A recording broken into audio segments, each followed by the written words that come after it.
que pueda comenzar con el taller. Adelante, maestro. Muchas gracias. Buenas tardes a todos, bienvenidos. Muy bien, este va a ser un tiempo muy enriquecedor, así que voy a compartir algunas experiencias y también el trabajo que vengo haciendo en el curso de ciencias, ¿no? Muy bien, así que empezamos entonces esta experiencia. A ver. Muy bien, voy a compartir contigo, aquí te estoy mostrando un código QR para que tú puedas descargar este material que voy a compartir, voy a explicar brevemente, ¿sí? Que es la arquitectura de una clase de ciencias. Y les habla, es especialista en el curso de química, y voy a tomar como ejemplo algunas pizarras no solamente de química, sino también de biología. Y bueno, empecemos, ¿no? Empecemos esto de la arquitectura de las clases de ciencias, ¿no? Repito, en la parte superior puedes observar el código QR para que puedas descargar este material. ¿Ah? Muy bien. Bueno, primero es importante entender que en las ciencias juega un rol importante las neurociencias, ¿cierto? Y es importante porque nosotros debemos entender acerca de la neuroplasticidad, ¿cierto? Esto es importante porque debemos entender que cada vez que desarrollamos un tema específico en el curso de ciencias, estamos creando en el estudiante nuevas pistas dentro de todo su mapeo cerebral. Y es por eso entender que la neuroplasticidad siempre tiende a cambiar, ¿correcto? De acuerdo a la experiencia que tú compartes en el aula. Pero también debemos entender que nuestros estudiantes llegan con sellos cerebrales, es decir, llegan improntados. Las improntas profundas se dan entre los 0 a 7 años. Entonces, cada estudiante en ese lapso de años, cada estudiante ya guarda una impronta que puede ser positiva o negativa. Entonces, va a depender de nosotros quizás eclipsar esa impronta negativa para poder despertar la curiosidad hacia la ciencia, ¿verdad? De repente en esa etapa, pues, no se le enseñó muy bien la ciencia, o de repente no tuvo, digamos, un buen facilitador. Entonces en nosotros que enseñamos la ciencia, está la responsabilidad de poder crear experiencias tan fuertes que pueda capturar la atención y pueda despertar esa curiosidad, esa pasión por la ciencia. Por eso que mencionamos también que las improntas se construyen por emociones y experiencias, y justamente la ciencia tiene esa riqueza, la parte experimental. ¿Muy bien?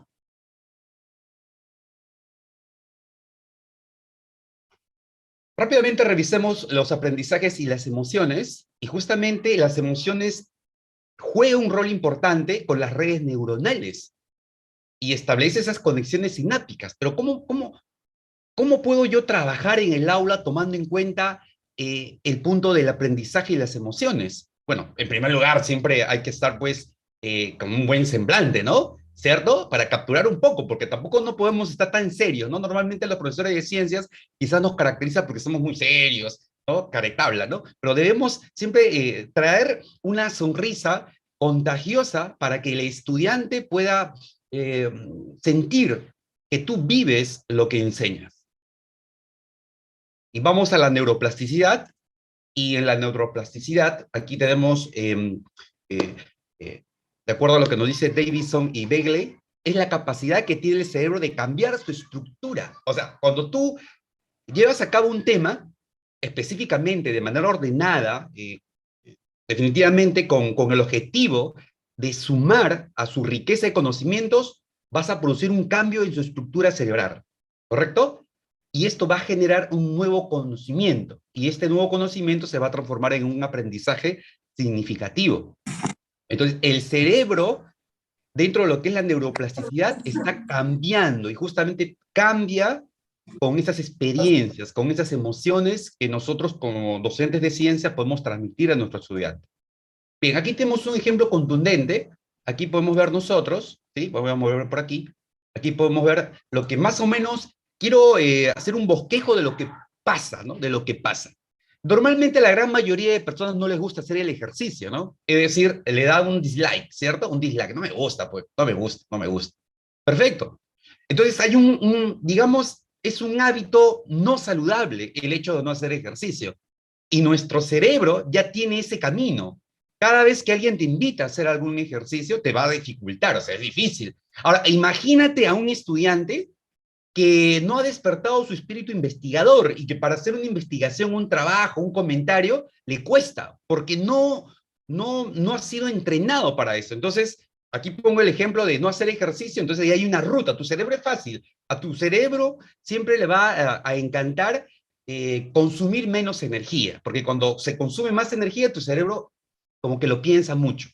Entonces, vemos por este canal el hecho de no hacer ejercicio, ¿sí? Ese es un hábito. Ahora, ese hábito que puede ser bueno o malo, dependiendo, ¿no? En este caso lo consideramos un hábito negativo, el hecho de no hacer ejercicio. La pregunta es, ¿cómo eclipsamos, cómo mejoramos este hábito que no es saludable? Entonces, para eso, te tiene que gustar correr, ¿cierto?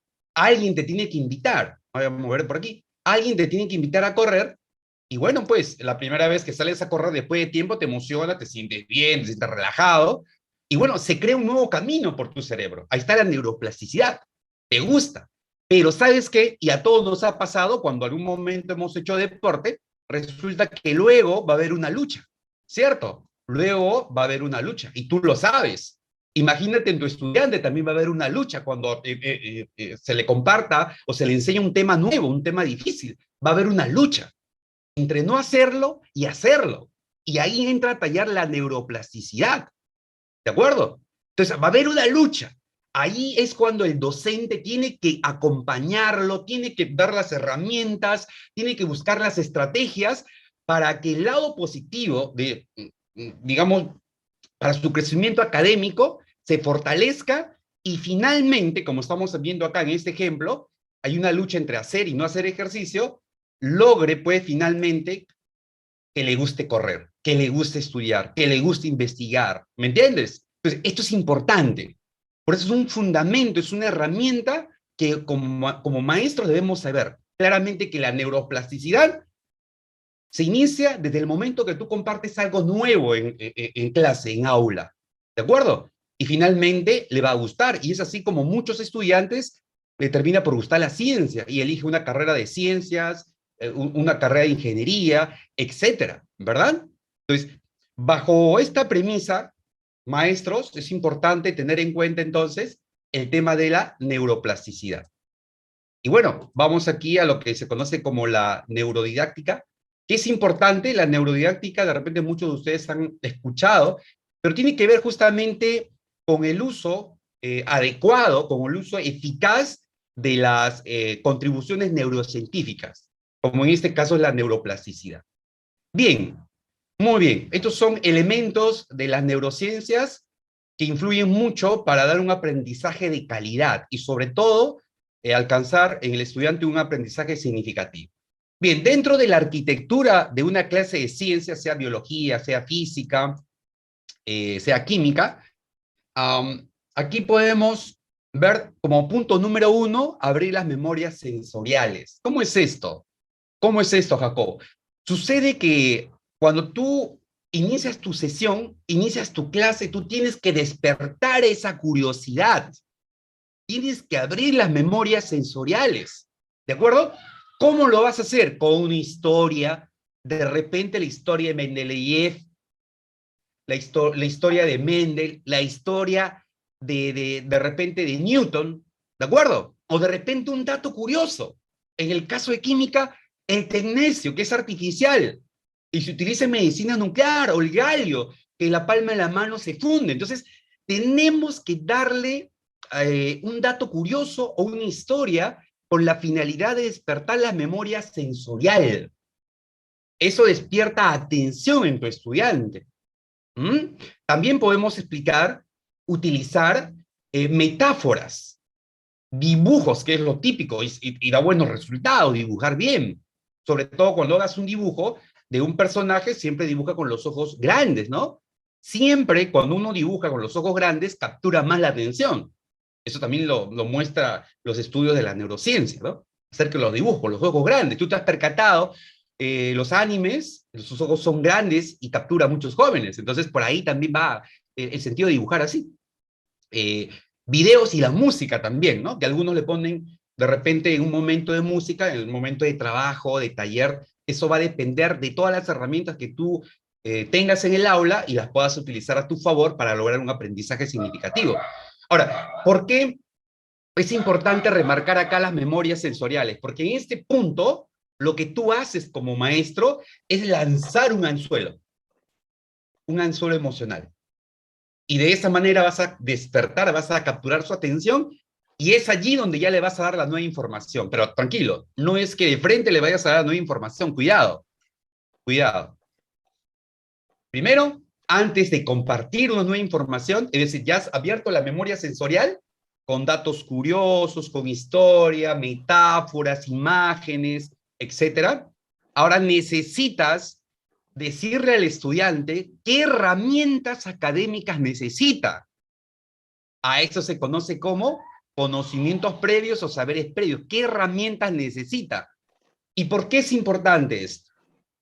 Es importante esto porque tú le vas a dar un nuevo concepto en la sesión, y ese nuevo concepto se va a relacionar con el concepto pasado, que ya el estudiante, esperemos que haya practicado, que haya entrenado.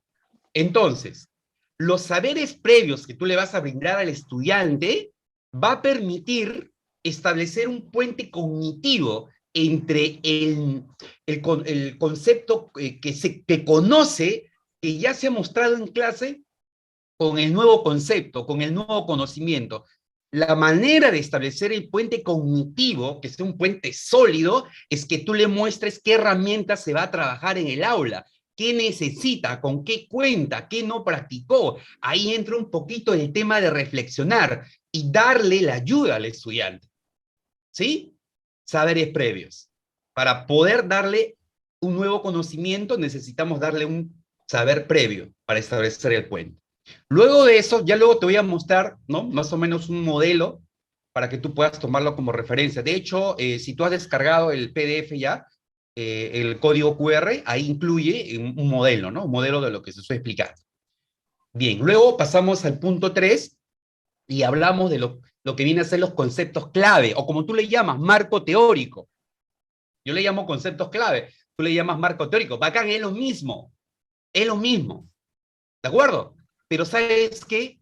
Estamos en el curso de ciencias y es un desafío para cada uno de nosotros que ejercemos, que enseñamos ciencias, la experimentación. ¿Y por qué es importante la experimentación? No se necesita hacer un experimento muy complejo, queridos maestros.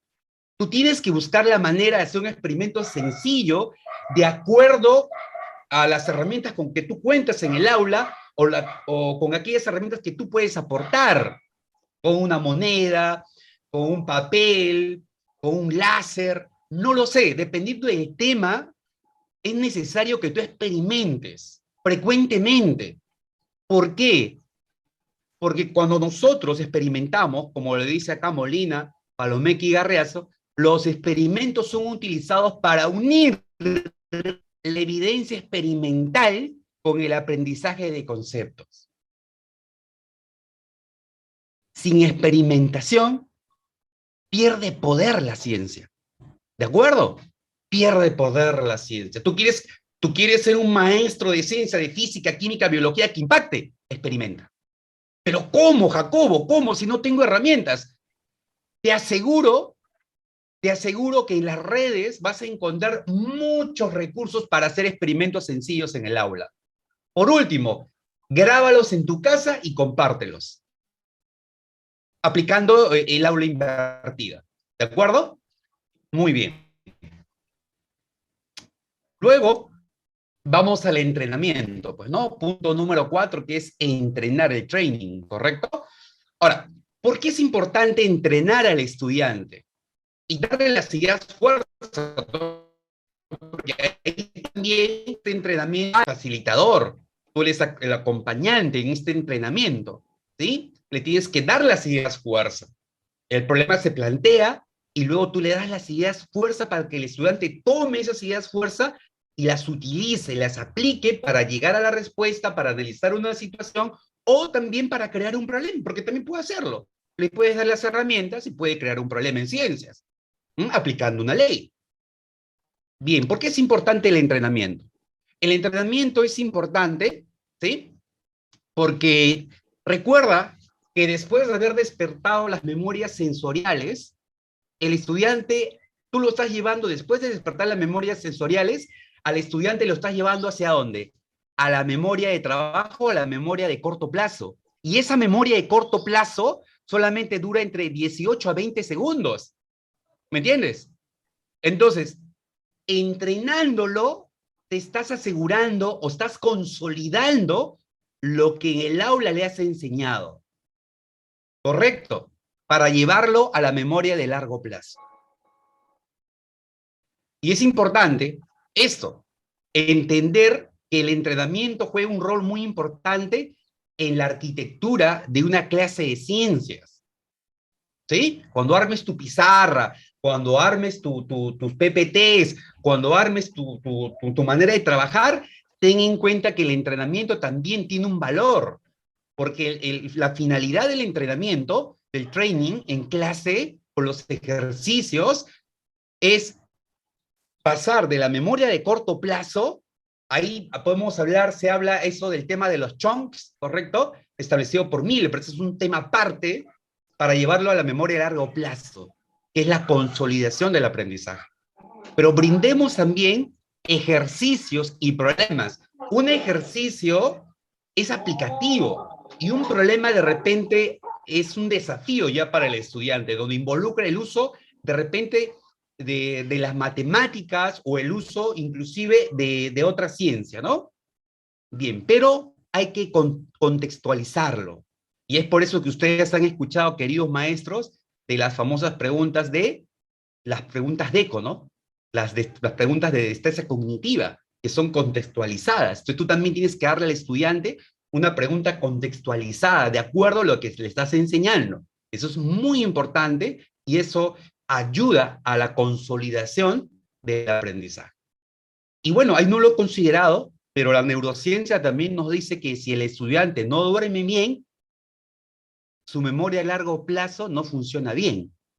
Entonces, el estudiante, luego de todo esto, de todo el desarrollo, de todo lo que tú has compartido, es necesario que el estudiante también duerma bien, para que ese aprendizaje se consolide y pueda ya establecerse en la memoria a largo plazo. Claro, de hecho, tiene que entrenar, ¿no? El entrenamiento es en clase y también en casa.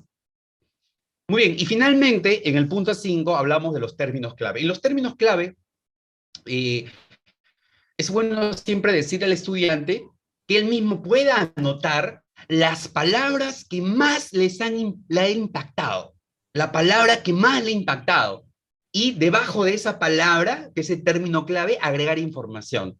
No solamente la información que tú le has brindado, también información que él puede encontrar en otras fuentes.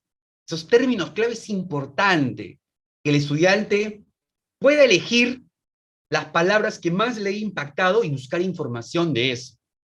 Y si hay tiempo en el aula, que lo pueda comentar, ¿no? Profesor, he encontrado información acerca de este punto que usted revisó en clase y quería aportar. Y lo comentas, y lo comenta, y tú también aportas y se enriquece el aula con esto de los términos clave. Como también tú puedes sugerir los términos clave para enriquecer la clase.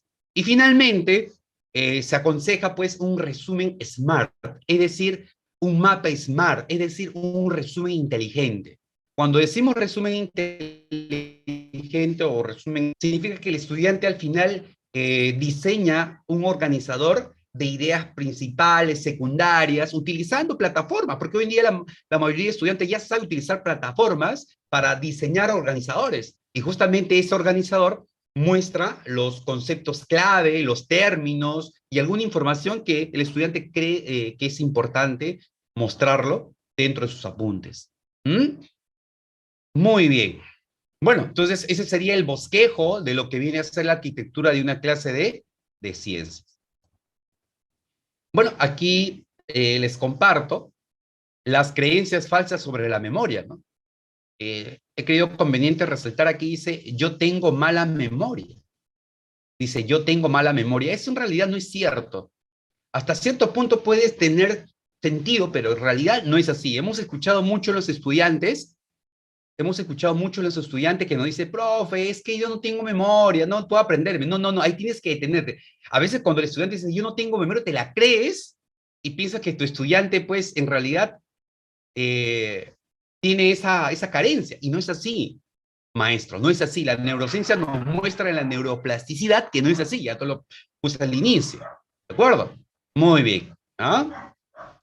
Bien, aquí te muestro rápidamente una sesión del tema de tabla periódica, cómo se va dibujando todo lo que te he explicado en teoría, cómo se va dibujando a través de esta sesión, ¿no? Entonces, bueno, esta sesión está en este PPT.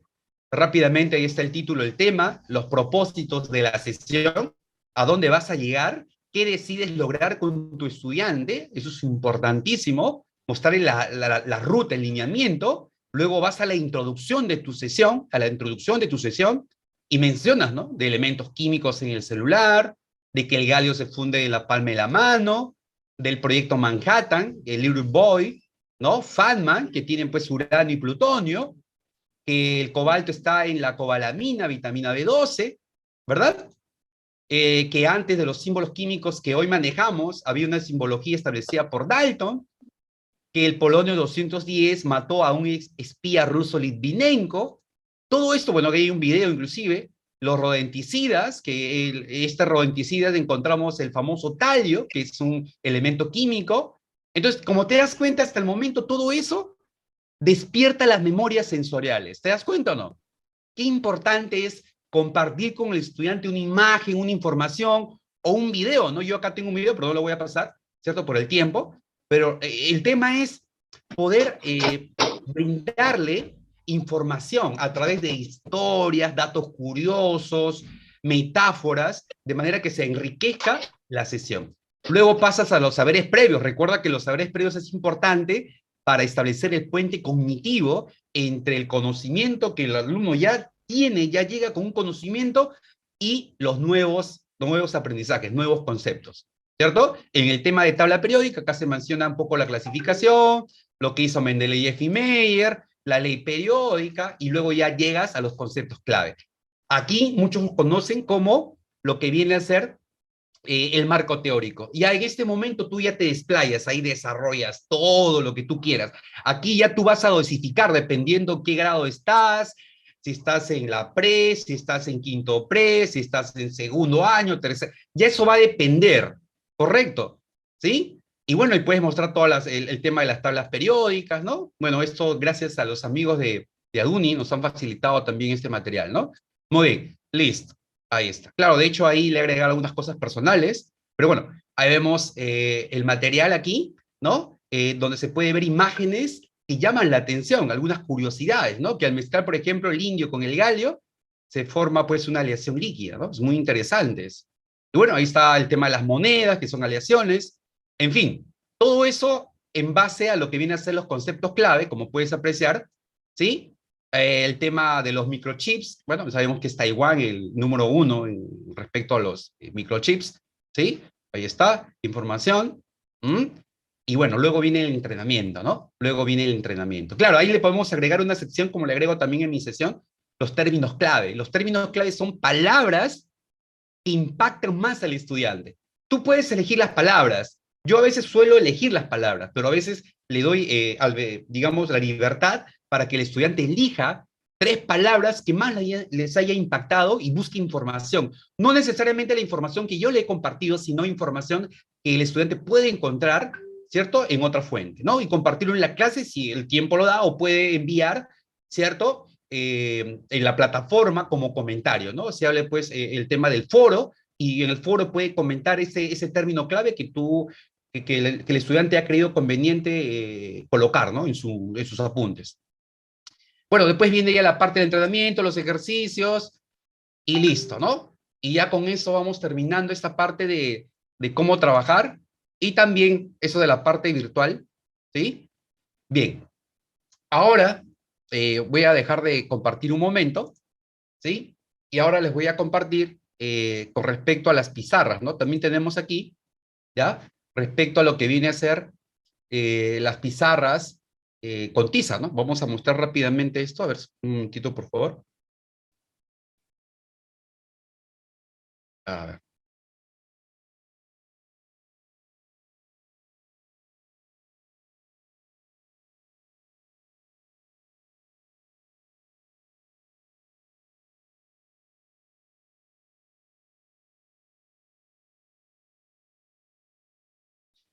Muy bien, y con esto vamos ya terminando brevemente ese recorrido, compartiendo las experiencias que trabajo en el aula.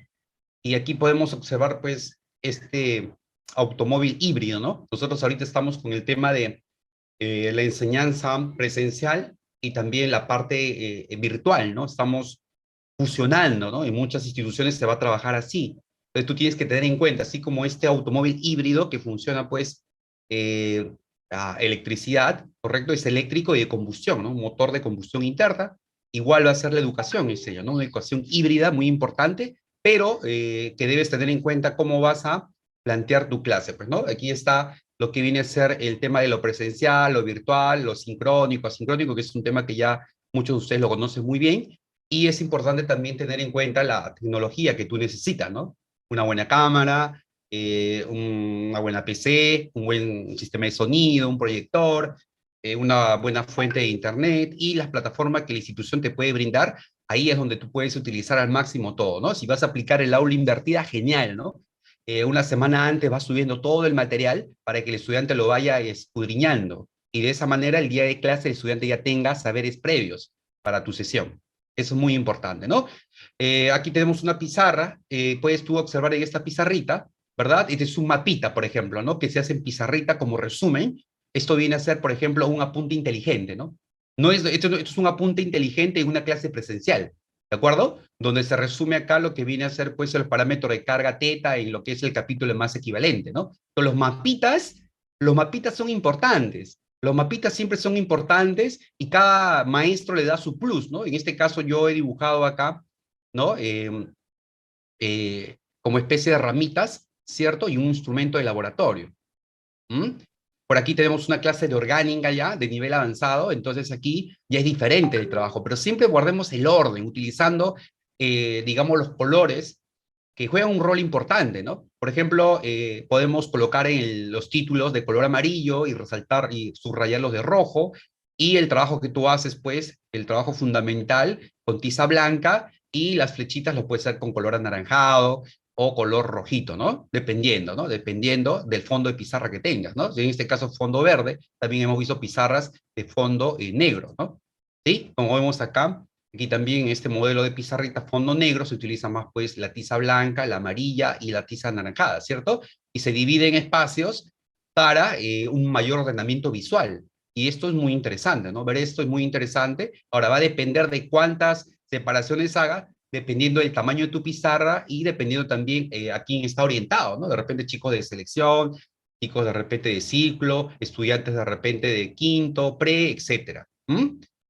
Muy bien, ¿no? Acá vemos una pizarra ya más elaborada en el curso de biología, de hecho aquí definitivamente es un arte, ¿no? Donde impacta, ¿no? Aquí impacta, ¿verdad? Una pizarra donde podemos observar en el curso de biología, donde impacta a primera vista, ¿cierto?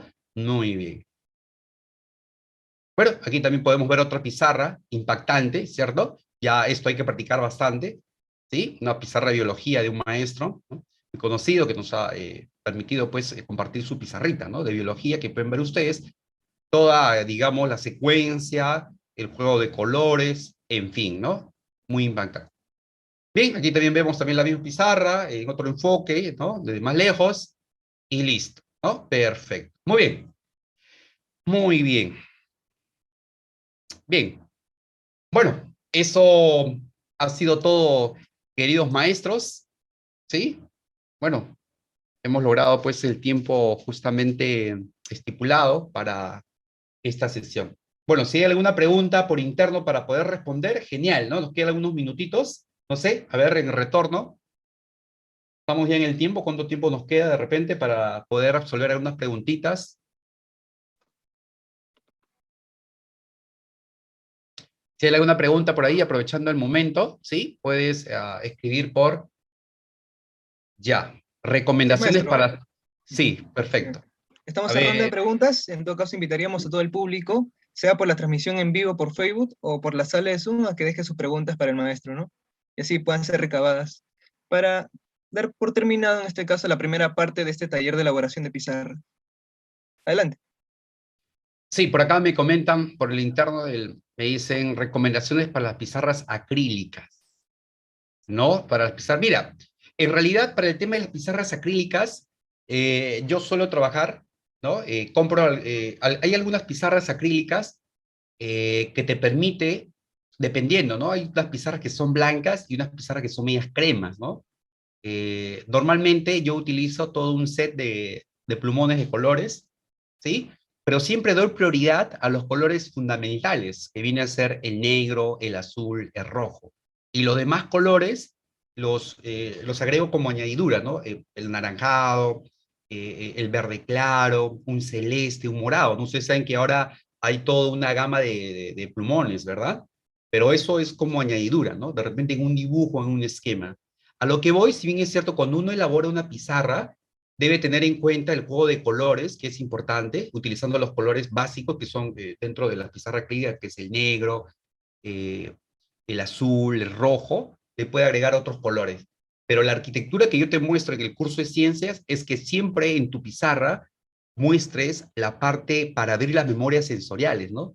De repente puedes dibujar y dibujas genial, bacán, no hay ningún problema, pero también puedes llevar una imagen y pegar ahí en la pizarra, ¿correcto? Y a esa imagen comenzar a analizar la imagen, reflexionar, discutir, lluvia de ideas, etcétera. Y luego recién pasas a la parte, pues, de los saberes previos, ¿correcto? Los saberes previos, y le muestras la información que ya debe conocer, la habilidad clave que debe tener el estudiante. Y luego pasas a la parte, dentro de tu pizarrita, pasas a la parte de lo que viene a ser el desarrollo del marco teórico, los conceptos clave, ¿no? Y ahí en el desarrollo del marco teórico va a depender a quién está dirigido, pero normalmente menos es más. Normalmente, menos es más. Pero repito, eso va a depender. Porque si yo estoy entrenando estudiantes que ya dominan la materia, definitivamente tengo que compartirles más información. Pero si estoy frente a estudiantes que por primera vez ven el curso, entonces en la parte del marco teórico, menos es más. Ahí tienes que mostrar lo más importante, ¿correcto? Lo más significativo. Y luego ya te vas a la parte del entrenamiento y en el entrenamiento le brindas las ideas fuerza. Y justamente en las ideas fuerza tú puedes compartir algún concepto nuevo que no explicaste o que no agregaste la parte de los conceptos clave. ¿Sí? ¿Se puede hacer eso? Jacobo, se puede hacer eso. Porque tú le estás acompañando, tú lo estás guiando y tú le puedes dar esa idea fuerza. Mira, eso también se puede resolver así, con esta ley, con este principio, con este criterio, con esta relación. Tú le puedes dar eso. Que no lo brindaste en los conceptos claves, se lo estás brindando para tu estudiante como una herramienta, como una salida a una situación. ¿Mm? Y luego, bueno, lo demás que ya te he comentado, los términos clave, que pueda recoger palabras importantes que les hayan impactado. Luego el tema de poder hacer un resumen inteligente, eso va a depender del tiempo que tú tengas en el aula, ¿verdad? O que el estudiante pueda formar un trabajo colaborativo, ¿no? Trabajo colaborativo. Se tocó el tema de, digamos, equilibrio químico. Entonces, de repente queremos analizar el principio de Le Chatelier. Entonces, van a hacer un apunte inteligente. Entonces sucede que le dejas como una actividad para que ellos hagan de manera colaborativa en una plataforma, el Milo, por ejemplo, que ellos le compartes el link y ellos puedan organizar y diseñar todo ese resumen de manera grupal, como trabajo colaborativo. Ese trabajo colaborativo que lo hace el grupo viene a ser pues un apunte inteligente, que nutre a ese grupo, que va a ser totalmente diferente a lo que haga otro grupo, ¿no? Y al final se puede compartir, se puede abrir un muro y compartir ahí todos los apuntes inteligentes que los estudiantes se han realizado. Eso es interesante también, ¿no? ¿Cierto? Y bueno, plataformas para pegar como muros, hay muchas, y ustedes conocen, ¿verdad? Bien, bien, a ver. Con respecto acá me dice, ¿conoce usted alguna plataforma donde uno pueda mostrarle al alumno un experimento y luego darle las preguntas que podamos despertar su interés? Sí, sí, pero lo que yo conozco son simuladores, ¿no? Y creo que la mayoría de ustedes conoce el tipo de simulador que es el PET, si no me equivoco, un simulador gratuito, ¿sí? Es libre, uno puede ingresar, son simuladores. Y yo lo que recomiendo, en realidad, si bien es cierto, se puede experimentar de manera virtual, hay, ¿no? Hay plataformas. Yo apelo más por la parte real, que tú puedas experimentar. A ver, imagínate que estás en el tema de dinámica circular. Te ha tocado el tema de dinámica circular. ¿Qué haces tú? Tomas tomas de repente tomas una manzana, ¿no? Una manzana, y por el medio de la manzana lo atas con una cuerda, y luego lo colocas por medio de un lapicero vacío, ¿correcto? Y debajo de la manzana colocas una bolita, y comienzas a dar vuelta así como, ¿no? Unas vueltas así, y la manzana, a medida que da vueltas y vueltas, jala la bolita de cristal, o jala la bolita de acero. Doy más vueltas, jala. Ahí estás demostrando la fuerza centrífuga, ¿sí o no? Bueno, la fuerza esa, no, la centrípeta, ¿no? La fuerza centrípeta, ¿cierto? La fuerza centrípeta ahí, ¿de acuerdo? Ahí está. Ahí la fuerza que jala el centro, ¿no? Que jala el centro, ¿correcto? Está jalando al centro. Entonces, que el estudiante vea eso, esa parte experimental, obviamente el estudiante lo va a... Ah, tiene razón, ¿no? Porque el profesor me está hablando de una fuerza que yo no veo, que cambia la dirección de un vector, pero al momento de experimentarlo, definitivamente eso impacta, y como ya lo hemos mostrado, la parte experimental, ¿no? Digamos, en este caso, va a la parte teórica, lo teórico con lo experimental, se une y enriquece la información. Por eso que en ciencia la parte experimental va a ser importante. Tratemos siempre de buscar un experimento sencillo que no sea costoso, o dependiendo, ¿no? Si la institución de repente te da las facilidades, genial, ¿no? A veces en la institución te piden requerimiento de laboratorio, genial, tú puedes dar tu lista, bacán. Pero si no es así, porque es la gran mayoría de maestros que he conocido, entonces hay que ser curiosos. Con las cosas que tenemos en casa, nosotros mismos experimentar y luego llevarlo al aula. Y si no se puede hacer esa transmisión, entonces grabarlo con tu celular, descargar el video y subirlo a una plataforma o compartir el link, ¿no? Muchachos, quiero que todos vean este experimento que hice el otro día, quiero que analicen y me den sus comentarios. Y el estudiante te ve ahí haciendo tu experimento sencillo, menos de un minuto, lo compartes, lo ven y comentan. De eso se trata, queridos maestros, ¿sí? Que el estudiante pueda no solamente quedarse con lo teórico, sino también pueda ver algo vivencial, algo experimental. ¿Sí?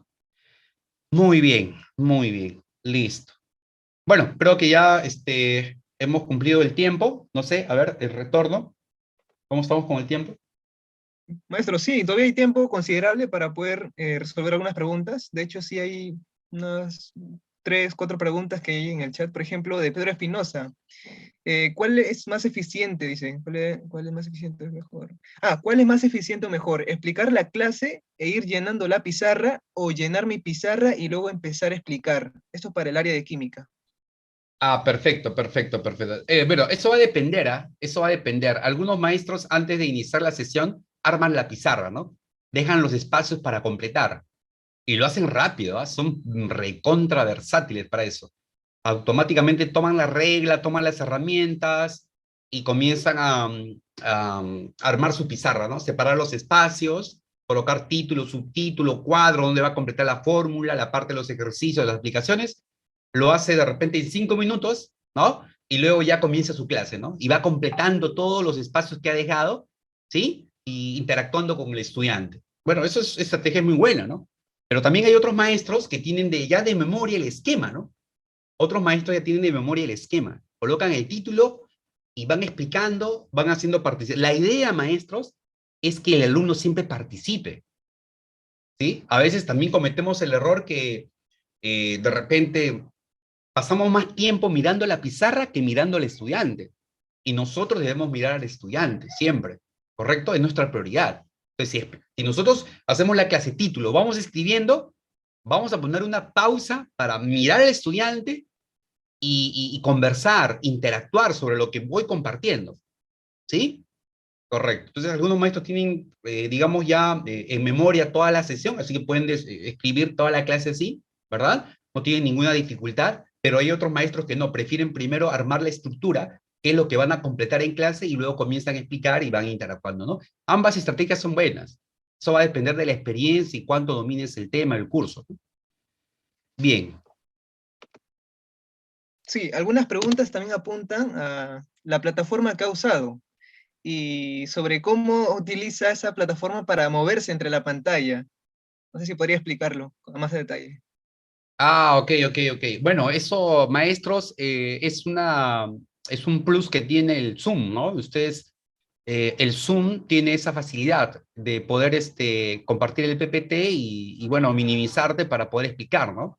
Y poder interactuar con el estudiante. Es una aplicación que tiene el Zoom. En realidad tienes que, si tu Zoom no tiene, es porque no lo has actualizado, actualízalo, ¿sí? Actualízalo, el Zoom constantemente se debe actualizar y aparece esa función para que tú puedas aparecer en tu PPT. Ujú. ¿Cuál es el nombre del plus, maestro, por favor? Del plus. No, en realidad, a ver, lo que pasa es que en el Zoom, a ver, déjame ver un ratito aquí, cuando tú compartes, en la parte donde dice avanzado, siempre que tú compartes el Zoom aparece básico, ¿cierto? La mayoría utiliza el básico. Luego viene la parte de avanzado. En la parte de avanzado dice beta, dice PowerPoint beta. Allí le das clic y justamente ese es el plus que te da el Zoom para que tú puedas compartir pantalla y puedas también salir, ¿no? Puedas salir. Eso está en avanzado, en el PowerPoint, donde dice beta. Eso lo encontramos también. Yo también les comento, ¿no? Les comento algo. Ya el día de hoy, por, por, por un factor, no pude mostrarles una parte experimental, pero yo utilizo aquí la segunda cámara que también tiene el Zoom para hacer mi laboratorio, ¿no? Entonces yo en la misma clase me tomo unos 5 a 10 minutos y hago laboratorio.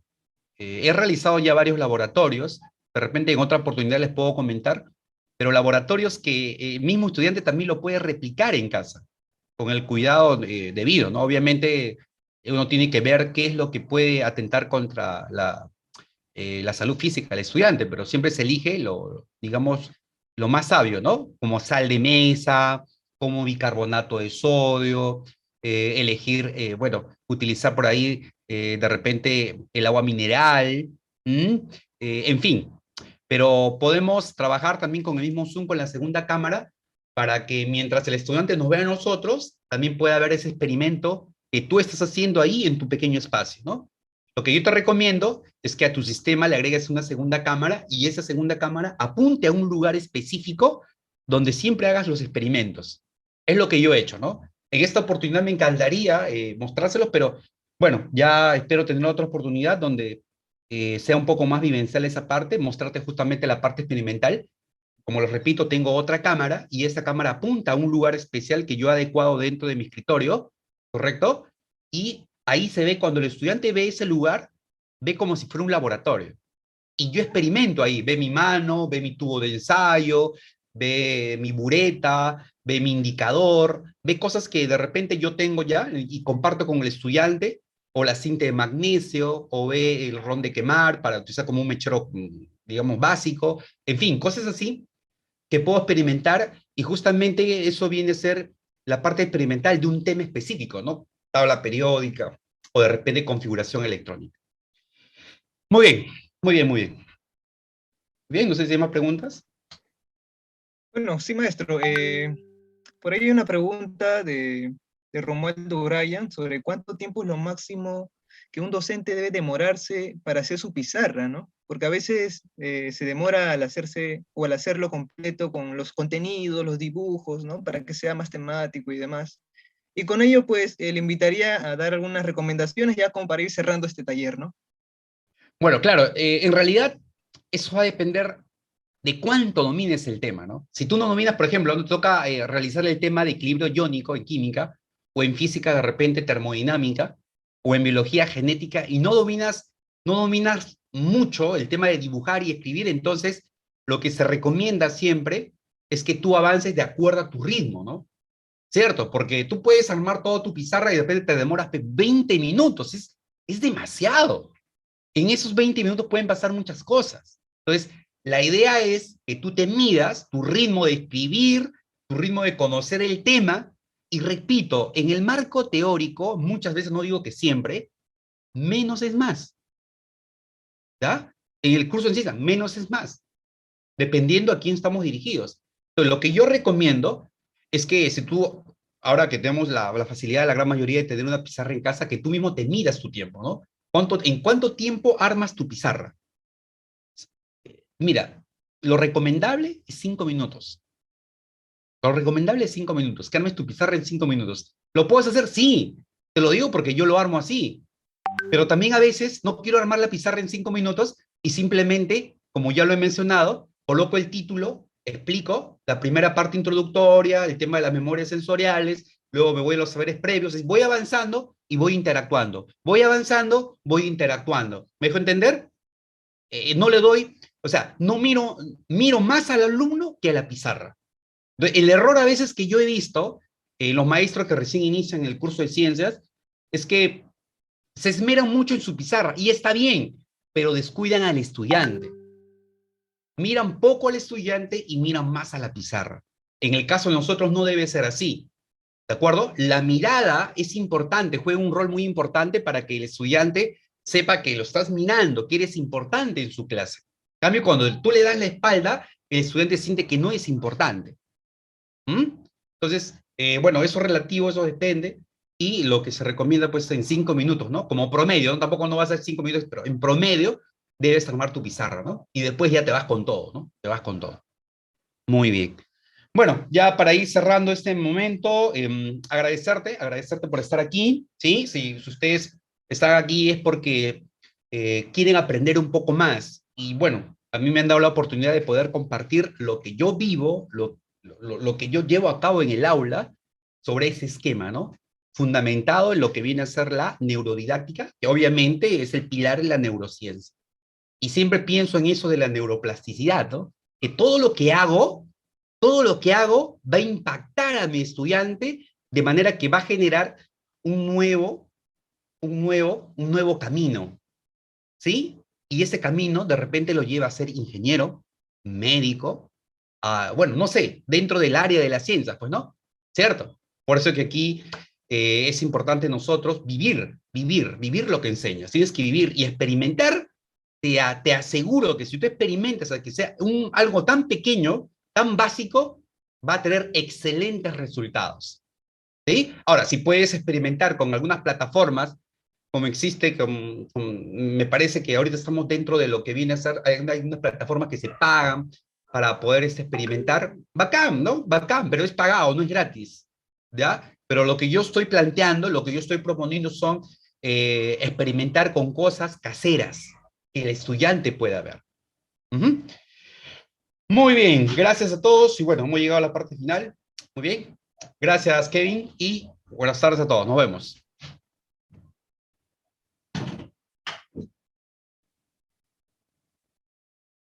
Gracias a usted, maestro. Sí, bueno, ahora pues vamos a pasar al taller de letras, ¿no? Para ello, pues, cedo la palabra a Micaela Centeno, quien presentará al maestro Santiago Vitoni para iniciar, en este caso, el taller de literatura, ¿no? Y continuar con el taller de elaboración de pizarra. Así que, muchas gracias. Adelante, Micaela. Gracias por el pase, Kevin. Bienvenidos a todos. Estoy muy contenta de que estén en este gran taller en donde se van a compartir tips, se van a compartir consejos, estrategias también de cómo se va a plantear una pizarra didáctica para el estudiante y para fomentar la interacción, que es lo más importante, ¿no?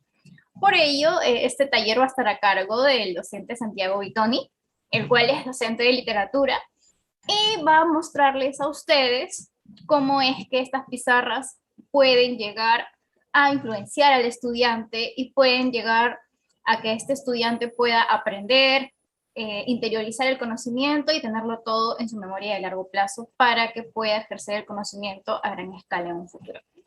Mi nombre es Micaela Centeno, soy miembro de la organización estudiantil de UCERE y estoy muy contenta de verlos a todos aquí. Cualquier duda es el chat, que al final vamos a contestar. El docente se va a encargar de ello. Y bueno, le cedo el pase al docente.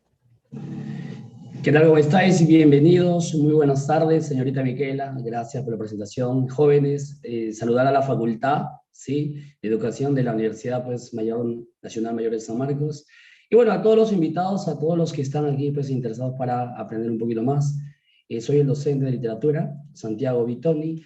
Y pues vais a empezar ya con algunos de los tips importantísimos. Más bien, señorita Micaela, ¿me pondrías para poder compartir pantalla, por favor? Sí.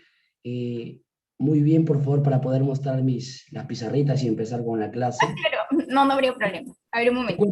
Micaela, yo siempre entro con 2 dispositivos. La cámara, no, sino hay otra donde aparece como Santiago Vitoni. Sí, yo entro con 2 cuentas. La lacto necesito compartirla. No sé si me Está puedes bien. compartir. Sí, Ahí, no voy hay a escribir de repente para que me veas. Sí, muy bien. Aquí, ahí estoy. Aquí estoy. ¿Sí? Donde estoy escribiendo es donde me podrías facilitar, por favor. Está bien, no hay ningún problema. Muchísimas gracias, Micaela. Muy bien, ¿cómo están todos? Muy buenas tardes, muy buenas tardes. Bienvenidos, bienvenidos. Bueno, empezamos con literatura, ¿sí? A ver, ya me parece que está en pantalla completa, ¿verdad? Mira, la formación de pizarras. A ver, yo empiezo dando un consejo, ¿sí? La pizarra no es todo en una clase. La pizarra simplemente es un instrumento para desarrollar una clase didáctica, comprometida, interesante, con academicismo, con un lado humano. La pizarra no es lo más importante en la clase, ¿sí? Aunque de repente aquí sea formación de pizarra. No. La pizarra sirve para que tú puedas trabajar, guiar, pero es un instrumento la pizarra, me dejo entender, o sea, no es lo más importante en una clase. Uno tiene que tener un equilibrio. ¿Qué se busca aquí? El equilibrio, ¿bien? Entonces, como ya estamos tocando este punto importante, pasamos de una vez ya pues a cómo empiezas tú a formar tu clase, cómo apuntas los datos más importantes, cómo resumes una clase.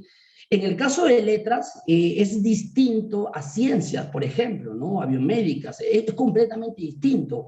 En el caso de literatura, es un curso pues que abarca muchísimos datos, biografías, narraciones de obras, análisis, interpretaciones. Entonces, ¿cómo puedes resumir todo? ¿Cómo puedes plasmar todo en una pizarra para que el alumno esté completamente atento, dispuesto, comprometido, pregunte, participe, desarrolle, comprende, etiquete? Entonces, ¿cómo lo haces? De manera presencial y ahora de manera virtual, porque hay dos modalidades, ¿no? Parece que de manera virtual fue complicado cuando recién nos dio la pandemia, cuando tuvo esa transición de adaptarse, pero no es complicado. Por ejemplo, yo empiezo con una de las pizarritas.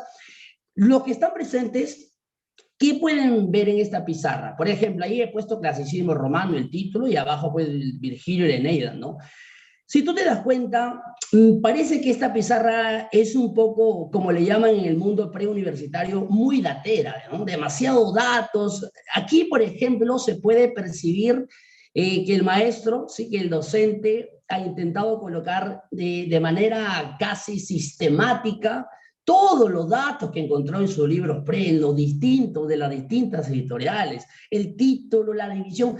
Te cuento que no está mal. Es saludable una pizarra, sí, pero no tiene equilibrio. O sea, en la clase uno tiene que buscar definitivamente un equilibrio donde el estudiante pueda despertar su interés. Esta pizarra, por ejemplo, tiene muchísimos datos y cada dato tiene una interpretación o una explicación y la explicación te va a conllevar a otra explicación. Entonces, se hace un poco tedioso para el estudiante, al menos para el estudiante que es de colegio. Lo va a ver muy grande, copiar. Por ahí se aconseja no poner demasiados datos. Lo ideal hubiera sido darle un equilibrio, ¿no? Poner algo que llame la atención y un poquito de datos para completar. Eso, ¿cómo se va desarrollando? Con la práctica, ¿sí? Eso se desarrolla con lo consuetudinario, con lo cotidiano, conforme vaya pasando tu experiencia. Por ejemplo, un docente que recién está empezando se le va a hacer complicado. Son los típicos docentes dateros, ¿no? Los docentes que ponen un montón de datos, ¿no? Y eso, pues, prácticamente no es tan saludable. Te quiero hacer la primera comparación. Mira, compara tú esta pizarra y luego compara la otra pizarra. Por ejemplo, ahí está apareciendo, ¿no?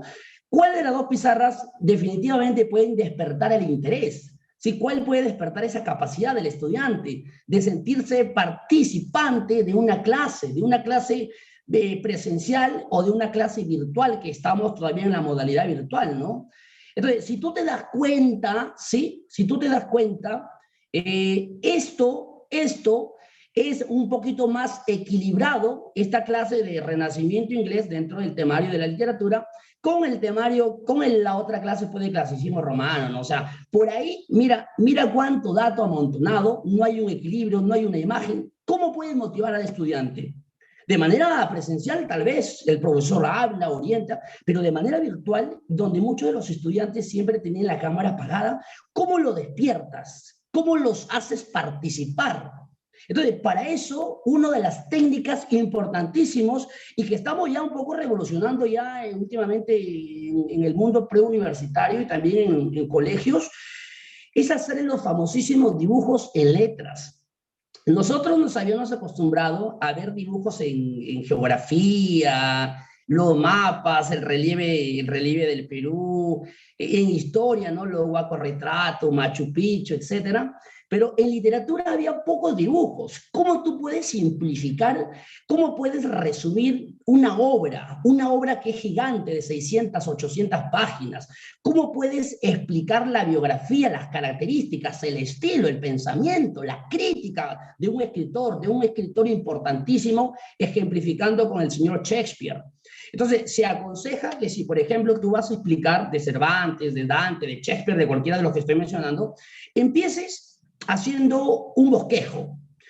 Este dibujo, aunque parezca que ha tomado tiempo, es de lo más sencillo posible, ¿eh? Es un dibujo rápido, es un dibujo que con la práctica tú lo vas a dominar, tú lo haces en vivo. No, estos dibujos no se hacen, no te devoran demasiado tiempo. Mira, el estudiante cuando tú le planteas esta pizarra virtual o esta pizarra, lo vas a despertar porque se va a imaginar, él era Shakespeare. Entonces ya mentalmente va a tener una representación que este señor es William Shakespeare. Y en base al recuerdo va a poder tener reminiscencia. ¿De qué? De la historia. ¿Cuál es la historia? Por ejemplo, que es el padre del teatro inglés, un dato importante. Datitos que luego puedes concatenar para que tengas tu preparación preuniversitaria y postules a la universidad. O sea, me dejo entender. ¿Qué otro dato importante? Romeo y Julieta. Por ejemplo, Romeo y Julieta, que hoy de nuevo San Marcos lo colocamos en el prospecto. Con este dibujo, tú vas a tener el tema principal. Por ejemplo, ¿cuál sería el tema principal? El amor pasional. El amor pasional entre Romeo y Julieta, familias que se aborrecían, que sentían desdeño, desprecio, animosidad, animadversión, inquina, odio entre ellas. Entonces, si tú te das cuenta, tú pones este dibujo de dos jóvenes apasionados que se aman, que se entregan, pero hay un corazón simbólicamente roto. ¿Sí? ¿Qué quiere decir? Que hay un impedimento. Sí, que hay un óbice, que hay un obstáculo, que por más que ellos intenten, no van a poder estar juntos. Esto al estudiante lo va a marcar. Me dejo entender. Al estudiante lo va a hacer perpetuar la historia, ubicarse en la historia, interpretarla, gustarle la historia. Incluso en los colegios hasta van a representar, por ejemplo, Romeo y Julieta. ¿Por qué? Porque se siente identificado. Muchas de las alumnas, sobre todo en los colegios, se sienten Julieta y los varones se sienten Romeo. Y yo pues he tenido la experiencia de organizar teatro en base a la clase didáctica, ¿sí? Y sobre todo en el virtual, tú tienes que saber llamar la atención del estudiante, porque en lo virtual es un poco más complicado, no estás con él de manera así cercana, 2, 3 metros. Entonces, esto resume toda la historia. Tú, por ejemplo, que no hayas leído Romeo y Julieta, pero tengas este esquema, protagonistas, sí, y veas esta imagen, ¿qué es lo primero que vas a colegir? ¿Cuál va a ser tu pensamiento? ¿Cuál va a ser, pues, la elucubración que vas a tener de manera inmediata? Que se amaron, pero que hay un impedimento. Y luego lo vas a entender de manera práctica, Romeo y Julieta, y las demás obras pues, que pueden venir, ¿no? Las constantes obras de los prospectos para postular, del temario que tienes que desarrollar. Así es como se desarrolla. Sí, si retrocedo, ¿dónde vas a encontrar el equilibrio? Aquí no hay equilibrio. Es una buena pizarra, no tiene errores, ¿eh? La pizarra está bien hecha, pero de alguna manera el estudiante ve demasiados datos. El estudiante preuniversitario se acepta. Bueno, tiene que aprobarlo, de todas maneras, tiene que estudiarlo, pero ¿y el del colegio? Y el muchacho que de repente no le gusta literatura, que le gusta ciencia, ¿cómo lo motivas? ¿Cómo lo incentivas? ¿Cómo le dices que tiene que estar aquí atento? No sé, es más complicado, es mucho más complicado. La manera de motivar es importante, buscar el equilibrio, la clase, la didáctica, la motivación del estudiante. Aquí tienes un ejemplo de motivación.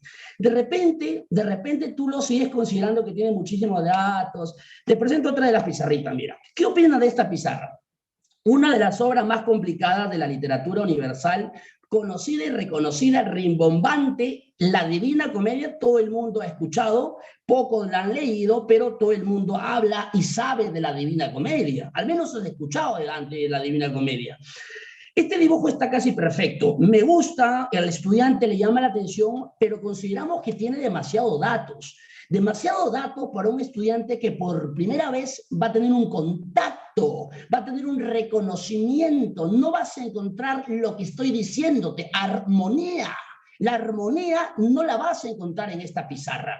De repente un docente se va a ubicar, un docente de literatura, una persona que ha leído, un postulante ya que tiene algún tiempo preparándose, se va a ubicar y os va a gustar. Pero ¿y un alumno de cuarto y secundaria? Un alumno de quinto, cuarto, tomemos cuarto y quinto, un alumno de cuarto y quinto, de que le va a gustar la narración con todo este dibujo es espectacular, ¿no? Le llama la atención. Pero vosotros creen que van a poder captar una obra gigantesca, una obra tan ecuménica, mundial, trotamundo. ¿Tú crees que un estudiante va a poder entenderte todo así de una manera pues que no es sistematizada, bien estructurada, pero que no está sistematizada, gradual? No la va a entender. ¿Qué es lo recomendable? Bueno, ustedes que son docentes y algunos que van a ser ya pronto docentes, lo más saludable, siempre, inconstantemente, no me voy a cansar de decirlo, la armonía, el equilibrio. Yo te presento otra, mira. Pero esto es muchísimo mejor. Esto es muchísimo mejor. ¿Por qué? Porque ahora sí, sistematizado, hemos desglosado, estamos ya avanzando por formatos. Por ejemplo, aquí encuentras infierno, purgatorio y paraíso. Y no, al alumno de colegio no le des todo de golpe. Por ejemplo, ¿qué estoy mostrándote aquí? Sí, el infierno de Dante, de la Divina Comedia. Sí, más explicado, más desarrollado, y donde el docente puede desplayarse, extenderse, preguntar al alumno, motivar, hacerlo partícipe para que pueda comprender por partes, qué es lo gradual, ¿no? Qué es lo sistematizado. Ahora, el alumno de la academia es otro cantar, el alumno de la academia sí tiene la obligación de saberlo todo, pero con los alumnos de colegio se puede trabajar más despacio. Y esta es la manera más equilibrada, esta es la manera más pausada, esta es la manera más estructurizada o estructurada para que el estudiante comprenda, para que participe. Aquí es una muy buena pizarra y tiene un poco más de información, pero didáctica. Mira, en la Divina Comedia tú le empiezas a narrar selva oscura, Dante, aparece Virgilio, lo salva de las tres fieras. Por ejemplo, río, el poderoso río Aqueronte, y el estudiante se imagina. Si ves al costadito hay un río y viene pues un balsero que es Caronte. Conforme tú le vas explicando, el alumno mira el dibujo, retiene el conocimiento, sí, lo va a poder diferir, lo va a entender, lo va a practicar, te va a preguntar, se siente participante de esto. Y tú dirás, de docente, ¿y esta pizarra tú la haces antes de clase? Se hace en la clase. Es un dibujo sencillo, es un dibujo que se ha tenido que practicar, porque hay que ser sincero, para poder hacer todo esto en vivo se tiene que practicar, ¿eh? Tiene que hacer una especie de borrador en tu casa, practicar constantemente, con disciplina, y te va a salir de manera natural. Lo importante, que este dibujo está bonito, tiene datos, lo importante no es tanto el dibujo, sirve, sí, para poder explicar, sirve para poder detallar, sí, pero sobre todo lo más importante es tu manera de explicar. El docente definitivamente se va a ubicar. Con esta estructura Con este esquema, el docente va a acordarse todos los datos. Es una especie de mnemotecnia, pero en literatura. Tú vas haciendo el dibujo y vas acordándote que hay un río. Recuerdas que aparece un centauro, que aparece un minotauro, que aparece la ciudad de Elite y empiezas a organizar todo, ¿me entiendes? O sea, esto le ayuda al docente. En vivo se hace en vivo, no es necesario que lo hagas con la clase y vas explicando, te vas divirtiendo, diviertes a tu alumno, motivas a tu alumno, estimulas al aprendizaje, que practique, que pregunte, que entienda, que sea feliz con tu clase, que es lo que se busca. Este es un instrumento poderoso, ¿sí? Escúchame, esto lo hacemos de manera virtual. En los colegios que hemos trabajado el año pasado virtual, el alumno se motivaba cuando tú le desarrollabas, cuando nos veían en las pizarras con los plumones dibujando en vivo, en el momento que tú ibas dibujando le explicabas, organizabas, estructurabas y el alumno estaba comprendiendo. Esto sí tiene mucha más armonía. Definitivamente esto es lo más recomendable. En el caso de que tú tengas pues muchísima información, no lo hagas todo de golpe. Se va a confundir el estudiante. No te va a prestar atención, pero no va a retener, como aquí en esta pizarrita. Escúchame, yo no digo que esta pizarra esté mal. Me parece buenísima la pizarra, sí, me parece muy buena, muy estructurada, muy académica. Saludo al docente que elaboró esta pizarra, pero me parece que aquí podrías explicar de manera más pausada, ¿sí? Y esto es lo que el estudiante va a poder beneficiarse. Bien, mira, te muestro otra pizarrita. Dejemos un poco lo universal, ¿sí? Lo italiano, y vengamos un poco más a lo peruano. ¿Qué opinas de esta pizarra? Que si esta pizarra te ha parecido que tiene un poco barroca, muy amontonado, muchos datos, te presento otra pizarrita más descargada, más rala, un poquito más bien distribuida. Mira, te presento el urbanismo peruano en sus distintas modalidades, generación del 50, Lima, barriadas, Lima, la Lima poderosa de esa época. ¿Qué opinas? Sí, si por ahí hay alguna duda, puedes escribir en el chat, al final voy a estar respondiendo, o cuando la señorita Micaela, que me parece que es la moderadora, puede interrumpir y decir que para algunas preguntas contestar. Bien. Por ejemplo, mira esta pizarra. Una de las pizarras que más me gustó fueron estas. ¿Por qué? Tú no necesitas empezar a leer todo. Tú desde que ves este dibujo, ya en tu mente está que es el Flaco Ribeiro, peruano, y lo relacionas. Bueno, en el caso del estudiante, estos dibujos son de lo más simple posible, pero escúchame, en la literatura pocos hacen dibujos. Complicado no es práctica, disciplina, constancia, dedicación, motivación, amar a tu trabajo, hacer lo que te gusta. Entonces, esto es muy sencillo de hacer, pero practicándolo. Tú empiezas colocando los títulos de manera muy resaltada, de manera que llame rimbombante la atención, y luego empiezas a poner las características. Conforme vas contando el contexto histórico social de la corriente que vas a desarrollar, empiezas también a hacer el dibujo. Una de las ventajas de las letras, cuenta la historia y empiezas a hacer. Si hablamos pues de las barriadas, empezaba con los cerritos, ¿sí? Con las casas pequeñas, rústicas, con los chiviritil, con los chamizos, ¿sí? Con todo eso que estás detallando. Luego empiezas a poner su escritor más importante, el más importante de toda la generación del 50 en la narrativa, y pones el título bien resaltado, con mayúscula, Julio Ramón Ribeiro, y pues le haces la caricatura. Recomendable para empezar a hacer caricaturas. Dibujarlo a Ribeiro no es complicado, pero lo más saludable es empezar a hacer caricaturas. Caricaturas, pero lo más parecida posible, como este dibujo, que definitivamente el público estudiante, el público mayor, se va a dar cuenta que es Julio Ramón Ribeiro, y lo caracterizas con el símbolo o con el defecto o con lo más conocido. ¿Cómo era conocido Ribeiro? Porque era un fumador. Entonces dibujas a Ribeiro en vivo y le pones su cigarro. Ahí el estudiante se compromete con la clase. Primero porque te agradece que estás haciendo una clase muy didáctica. Primero porque él va a saber que esta clase ya tiene calidad por tu contenido, por el dominio del tema, por cómo lo vas a contar, por cómo construyes, por cómo lo explicas, y el dibujo es un agregado espectacular. Una clase de literatura llena de letras no aburre, pero no sería tan equilibrada la armonía. En cambio, una clase de literatura, historias, las barriadas, las historias del Perú, las historias de Lima, las historias de todo lo que te ha contado Ribeiro, y viéndolo al autor, ¡uf! Pero qué delicia. El estudiante dice, ah, estos cuentos eran espectaculares, Los gallinazos sin plumas, y ¿quién es mi autor? Julio Ramón Ribeiro. Ya conocía a Ribeiro. ¿Quién es Ribeiro? Este señor.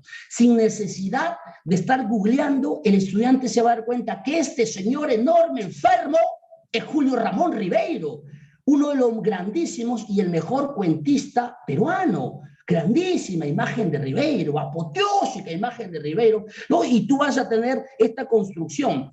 ¿Cuáles serían los datos más principales en una clase de Ribeiro?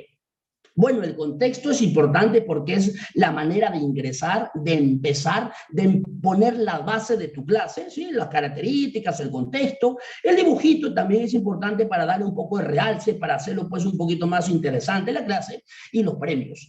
¿Qué premios había ganado Ribeiro? Tú le vas poniendo, ah, mira, ganó pues Premio Nacional de Literatura, de Cultura, ganó pues el Orden del Sol. Esos premios son algunos datos interesantes para reconocer los galardones, ¿sí? El mérito que tuvo Ribeiro para con el Perú, para con el mundo de las letras, me dejo entender.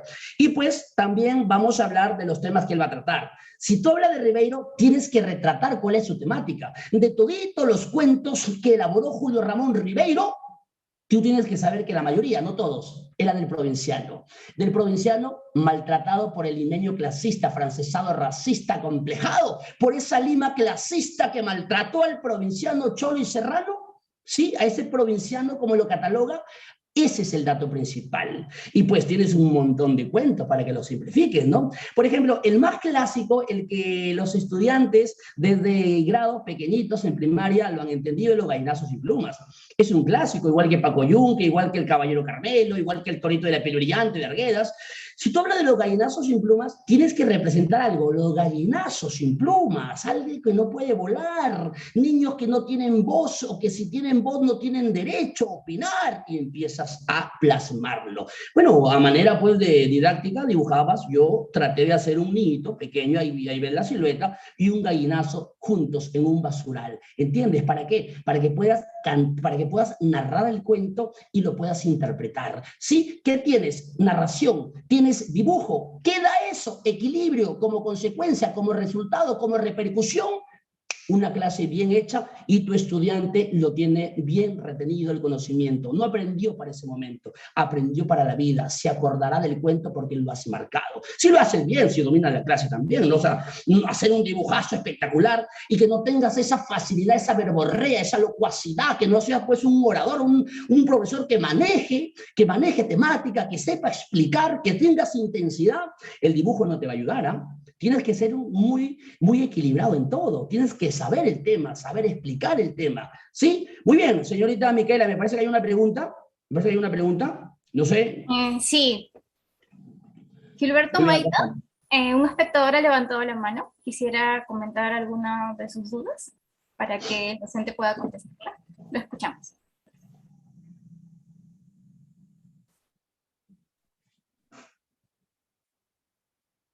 Te escucho.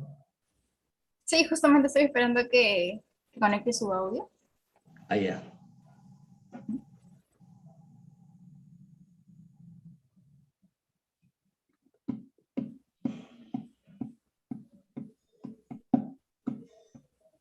Bueno, mientras conecta el audio, sigo. Si en todo caso no hay alguna pregunta, por favor bajar la manito levantada.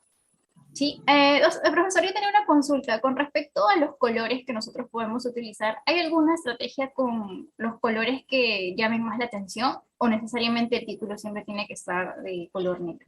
Esa sería una pregunta personal. Muy bien, Micaela, mírate, es una muy buena pregunta. Te cuento. Aquí hay escuela docente, o sea, para poder hacer esta revolución en las pizarras importantes, para poder tener una clase muy bonita, siempre en la formación que se le hace a los docentes se le enseña que los títulos son de rojo. En la mayoría, siempre el título es el nombre grande, o sea, el título es toda la historia. ¿Sí? Si tú le pones, por ejemplo, narrativa, no le puedes poner con verde, tendrías que poner un color pues característico, un color pues que mande, un color que resalte, y el rojo es muy importante. Por eso que siempre los títulos van de rojo, siempre, al menos yo lo trabajo así por la formación docente que tuve. Entonces, el narrativa o el vanguardismo, el título va con rojo, a veces no lo cumple, pero en su mayoría sí va. Luego tienes que combinar. Por ejemplo, el colorcito negro normalmente se usa para pintar, para hacer pues estos bosquejos, estas caricaturas. Tiene que ser un negro. Tiene que ser un negro y definitivamente combinar, ¿sí? Por ejemplo, armonizar entre el rojo, azul y verde. El verde simplemente para resaltar datitos pequeñitos, ¿ah? Por ejemplo, un premio que ganó, un datito extra, un recuerda que, ¿entiendes? Un otro si digo, o sea, datitos pequeñitos donde el verde, oh, mira, acá está un dato que me estaba olvidando, Julio Ramos Ribeiro ganó este premio. Ribeiro falleció en este año, que no es un dato tan importante, pero por ahí lo puedes resaltar, lo puedes etiquetar. Sí, en cambio el azul sirve para poner más datos, porque el azul tiene armonía en conjunto con el negro y con el rojo. Normalmente en una pizarra siempre va a haber más azul. Negro para armonizar y rojo para resaltar. Y verde pues para poner recuerdos, ¿no? Esa es la combinación que se utiliza. Sería un poco no recomendable, no saludable poner un título de verde o de azul. De negro sí, también es permitido, pero más el rojo, porque es el inicio del desarrollo de la clase. Es el tema, mire, el estudiante dice vanguardismo, ¡pum! Ya sabe. Universal, ya sabe Kafka y ya sabe pues los demás escritores. Peruano, Vallejo. Entonces ya empieza la base, el inicio de la construcción de la clase, la didáctica, el equilibrio que puedas encontrar. Entonces, eso es recomendable, Micaela. No sé si hay otra pregunta o prosigo porque tenemos unas pizarritas, más pizarras, no sé. ¿Alguna pregunta? Aquí Muchas estamos. gracias por aclarar la duda. Sí, en cualquier momento en el que levanten la mano o soliciten la palabra, yo les doy paso. Pero hasta el momento no han levantado la mano, así que puede proseguir. Muy bien, Micaela. Mira, esto es con respecto a Ribeiro. Si les ha gustado esta pizarra, pueden practicarla, ¿sí? Tampoco te digo que el docente la va a hacer de la noche a la mañana. Esto se practica en borrador en tu casa. Practicas constantemente. Muy bien, José Segura me dice, ¿hay un tamaño adecuado para los dibujos? Te cuento que no, los dibujos son de acuerdo a tu imaginación. Los dibujos tienes que tener una imaginación adecuada y al ambiente que presentas. Por ejemplo, en mi caso, yo tengo un estudio donde transmito. Tengo 2 pizarras grandotas y en estas 2 pizarras, aunque esto se vea como un papel bond de repente ahora en las diapositivas, en las pizarras son grandes, tú tienes que tener un equilibrio. Recomiendo no empezar la columna de la pizarra o fragmentarlo en 4 partes. ¿Sí? Si es una pizarra grande, fragméntalo en 4 partes. Primero, ayúdate dividiendo con la regla, porque eso es bueno en columnas.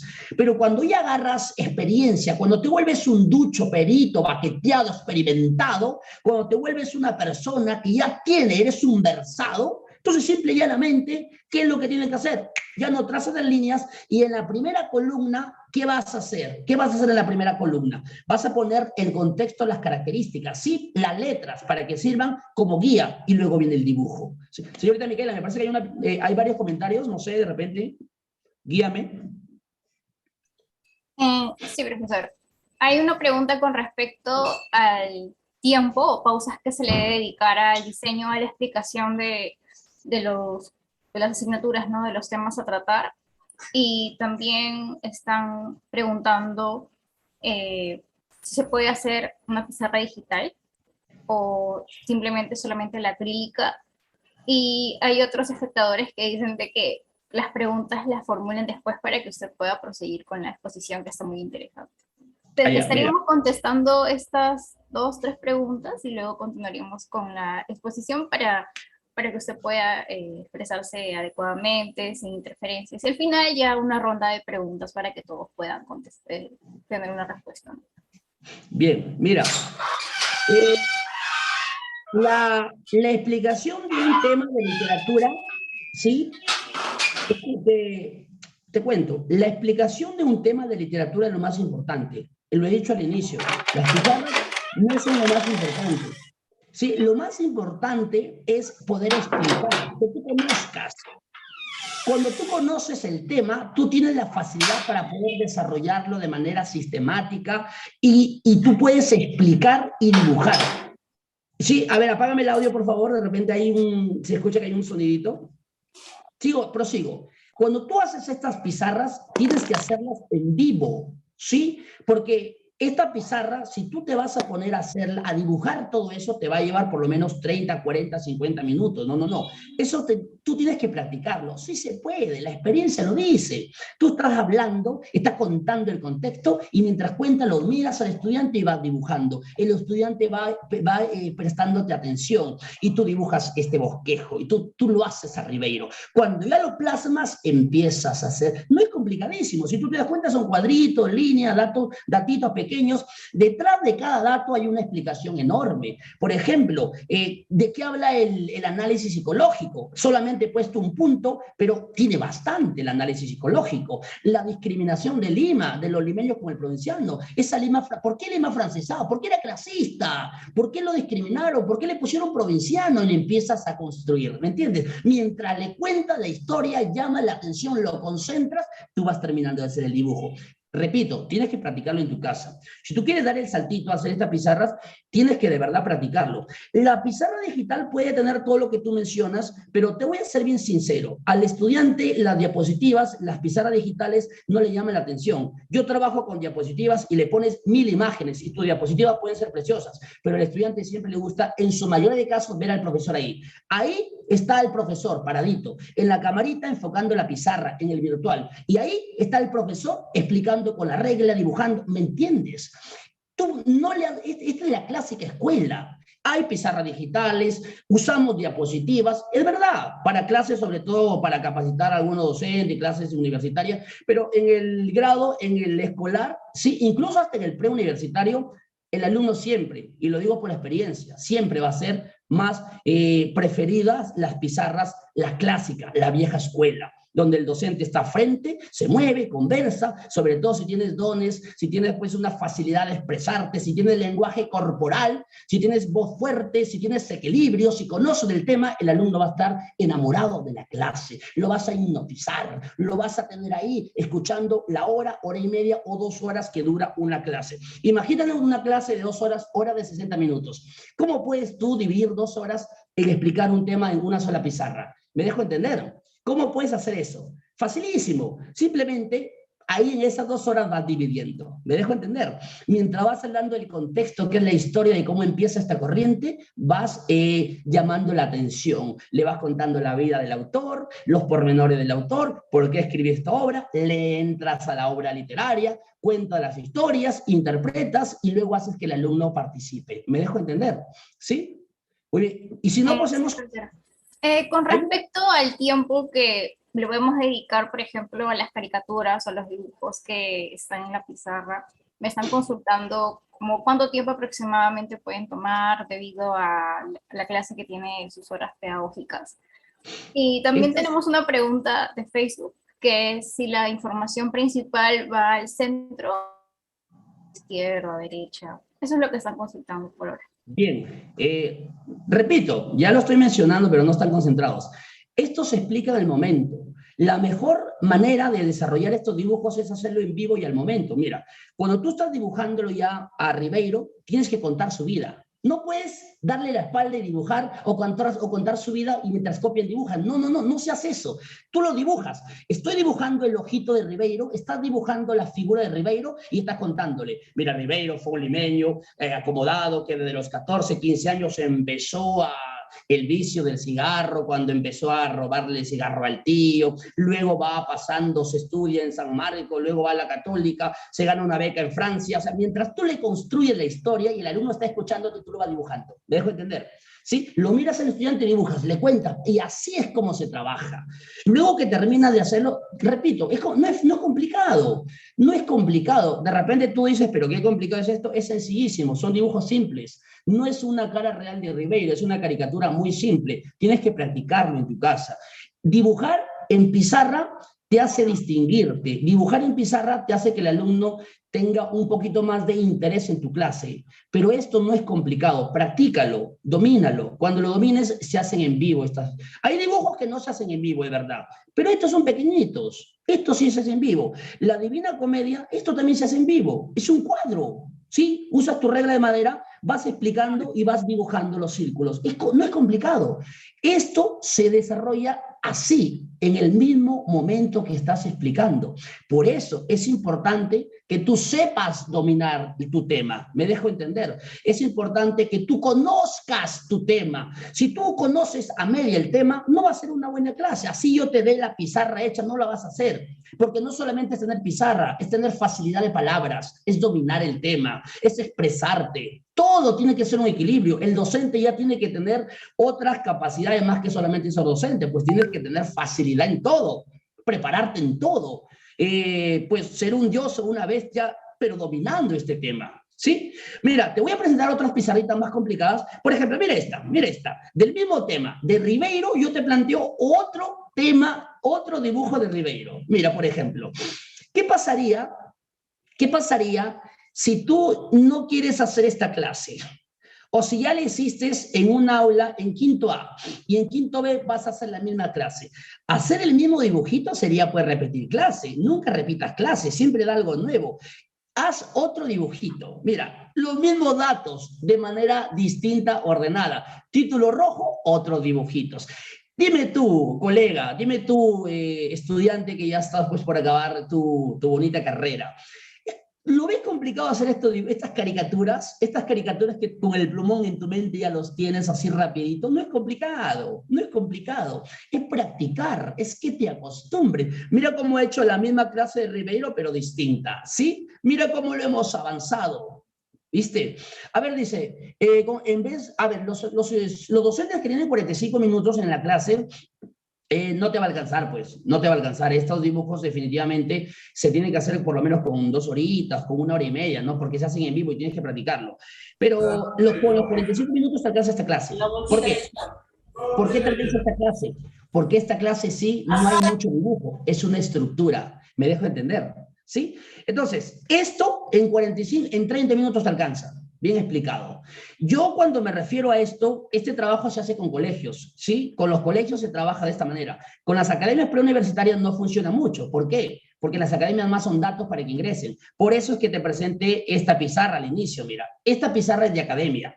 ¿Qué necesitan las academias? Ordenar datos, ordenar, distinguirse. Bueno, hay colores. Esto sirve para una clase de 45 minutos donde el alumno tiene que entender, aprender y pasar a la práctica. Por supuesto, estructurizar, sistematizar. Para todos los docentes que tienen 30 minutos, 40 minutos de clase, esta pizarra es espectacular para ti. Simplemente haces tu mapa y dentro de tu mapa graficas los datos importantes. En el caso de literatura, características, contexto, autor, obra, y se acabó.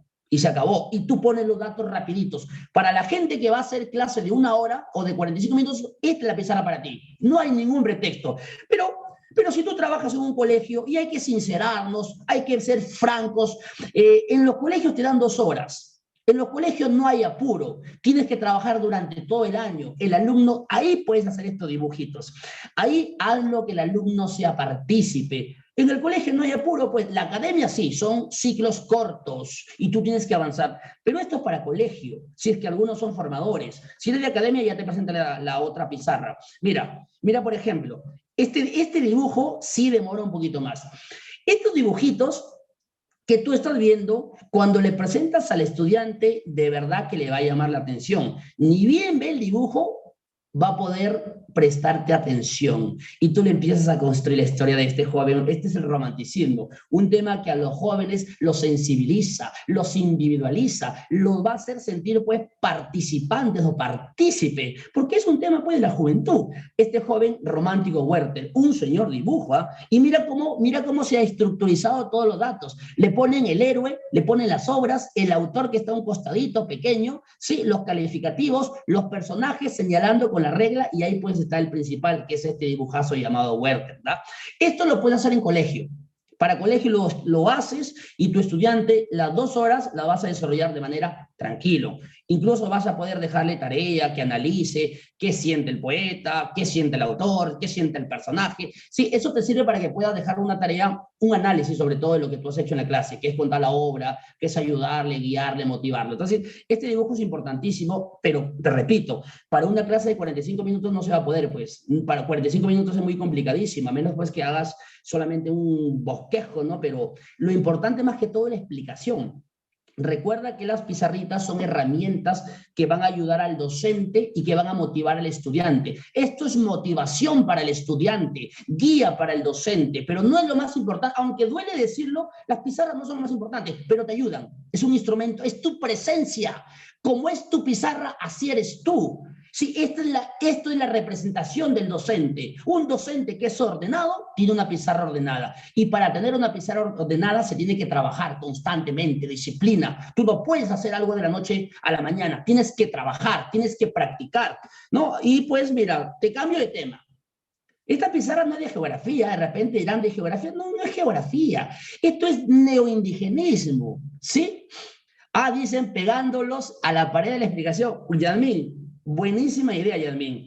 Si tú pegas, lo vas a hacer bonito. Bueno, yo recomiendo, si quieres pegar, también lo pueden hacer, ¿no? Pero, por ejemplo, yo te voy a decir algo, y esto quiero decirlo y en voz alta. El estudiante, ¿sí? Los pequeños de colegio valoran tu trabajo cuando tú lo haces a mano, cuando tú lo dibujas. No quiere decir que te respeten más, pero hay un poquito más de mérito, más meritorio. Hay un reconocimiento del estudiante. El estudiante es muy astuto. El estudiante sabe. Tú le dibujas en la clase y el estudiante dice, ese profesor, aparte que explica bien, que tiene una facilidad, ¿sí? Entonces lo voy a hacer, y lo hace, ¿no? Y el estudiante te tiene pues ese aprecio por hacerle una clase bien dedicada. Porque hacer estos dibujos, mira, sí, pues están bien llamativos, coloridos, ¿no? Es variedad y gusto para todos, ¿ah? O sea, si tú quieres pegar, es espectacular que pegues, ¿ah? Si quieres utilizar pues, la pizarra digital, tus diapositivas son espectaculares. Yo uso diapositivas en la clase, solamente que estas pizarritas las usamos más en colegios, ¿sí? ¿Por qué? Porque el alumno tiene un aprendizaje despacio, ¿sí? Gradual. En el colegio tienes un año, estimados, tienen un año, me dejo entender, un año para que pueda desarrollar todo el temario que estás colocando. Y por eso que se desarrolla de esta manera, ¿no? Equilibrada, motivacional, clases motivacionales 100%, ¿bien? Y por último, pues, te presento ya una de mis últimas pizarritas del neoindigenismo. Mira, te presento una de mis últimas pizarrotas, una de las que más me ha costado practicar, porque practiqué bastante. Estos dibujos, ¿cómo lo ves? Aquí explicamos todo el indigenismo y el neoindigenismo en una sola pizarra. Aquí hay un resumen espectacular, porque tú sabes que el indigenismo es una corriente bastante extensa, el neoindigenismo también. Entonces, de todo esto, mira cómo lo hemos sintetizado, mira cómo lo hemos resumido, ¿sí? El contexto, mira el título de rojo dividido en las tres tipos de sierra que teníamos, la norte, centro y sur. Mire esta señora, símbolo. Esta señora, ni bien el estudiante ve esta pizarra, sí, virtual, presencial, se va a dar cuenta que es indigenismo, que es de la sierra. Y si es de la sierra, lo va a vincular con el indigenismo peruano. Y luego ve a estos señores pues espectaculares y empiezas a hablar de su biografía. ¿Me dejo entender? Claro, estas pizarras ya son de presentación. Sí, se pueden hacer en colegio. Yo las he elaborado en colegio. El orden, ahí está. Yo las he elaborado en colegio. No es recomendable en academias porque el tiempo no te va a dar, pero hay que ser sinceros, en 2 horas esto te sale espectacular, explicando, dibujando, pero practica, ¿sí? En caso tú seas pues apasionado, ¿no? Si tú no eres apasionado, pega, pues, pon diapositivas, ¿no? Al final es tu clase, pero el apasionado trabaja, el docente apasionado le dedica amor, pasión, disciplina a su clase. Esto es disciplina. Lo fácil es pegar dibujos y tu clase no va a ser tan vistosa. ¿Por qué? Porque tú prácticamente, pues, si es que haces eso, no tienes tanta pasión. Esto es pasión, esto lo hace pocos. No, esto no es para todos los docentes, es para que le ponen pasión, cariño, para los que se entregan a la carrera de educación. Esto es pasión, esto es arte en la educación. Me dejo entender. He visto mejores pizarras de otros docentes de literatura. La literatura, hay mucho más docentes aparte de quien te habla, que ya está dibujando, que está retratando. ¿Por qué? Porque ya es la nueva manera de enseñar. En lo virtual hemos tenido que evolucionar, adaptarnos. Claro que también puedes usar los otros, no te digo que no, pero acá hay pasión. Esto es trabajo y se practica y lo dominas y el alumno te va a tener pues un cariño especial y también tienes que tener una buena explicación definitivamente, ¿no? Me parece que era mi última pizarrita. Bueno, acá también tienes otra de las pizarras donde se cambió un poco el estilo. Mira, ni bien ves esta pizarra, ¿tú qué vas a decir? En esta caricatura que estás viendo, yo creo que todo se va, el estudiante ya sabe el tema, ¿no? César Vallejo, y empiezas a armar tu clase, empiezas a recitar algunos poemitas. Mientras recitas algunos poemitas de Vallejo, ¿no? Por ejemplo, ahí están los dados eternos. Estos daditos eternos es un poema de Vallejo, los dados eternos, ¿no? Tú le caracterizas y empiezas a recitar, luego lo haces pensar, lo haces analizar, ¿no? Esto se trabaja de una manera, pues, apasionada, te diría yo, ¿no? Esto es pasión, colegas, esto es cariño, no es para todos esta pizarra. Para todos no es, tienes que dedicarle tiempo. Si fuera para todos, imagínate todos los de literatura supieran hacer esto, no es para todos. ¿Sí? Esto es mucha dedicación, constancia, trabajo. Primero es difícil hacerlo, pero cuando lo practicas y lo dominas se hacen en vivo y facilísimo, ¿ah? Sí, entonces te digo eso. Tienes todas las modalidades para utilizar diapositivas, pizarras digitales, pero en el caso de nosotros, en colegio siempre ha sido muchísimo más recomendable hacer estos tipos de pizarras que llaman muchísima la atención del estudiante. Recuerda que el estudiante es pequeño, recuerda que el estudiante de cuarto, quinto, oscila entre 15 y 16 años, todavía es un puber que necesita y que tiene imaginación.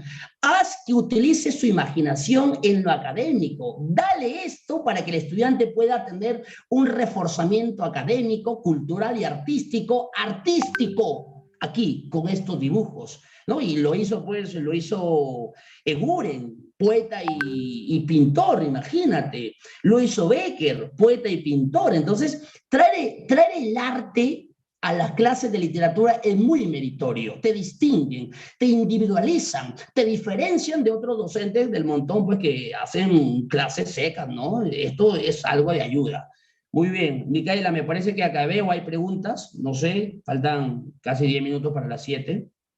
Hay preguntitas y terminamos con esta. Dos enormes imágenes, Ribeiro y Vallejo. ¿Y quién te habla? No, aquí estoy yo, muy bien.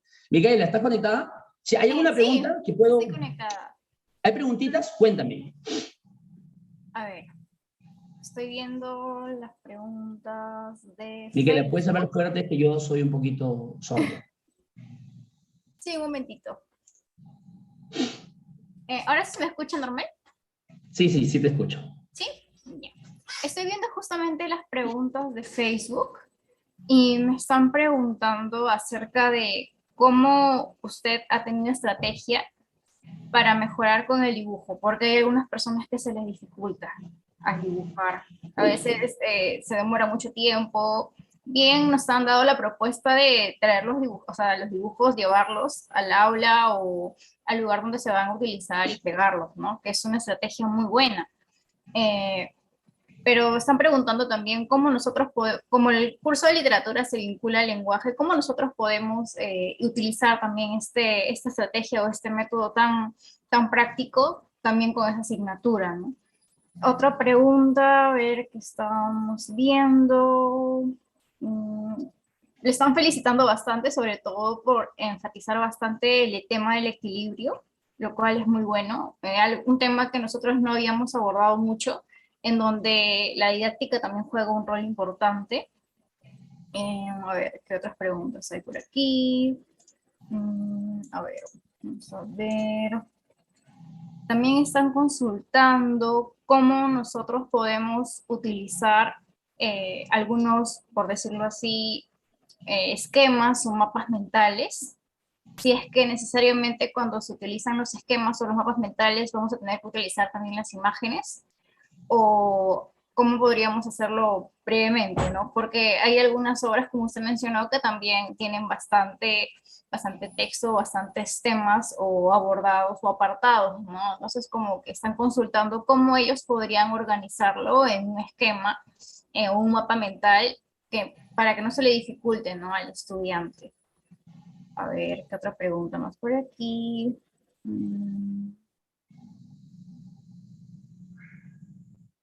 Mira, Esas serían las únicas eh, preguntas por ahora. muy bien. A ver, sí, las que me acuerdo, las que yo me puedo acordar ahorita, las que me has mencionado.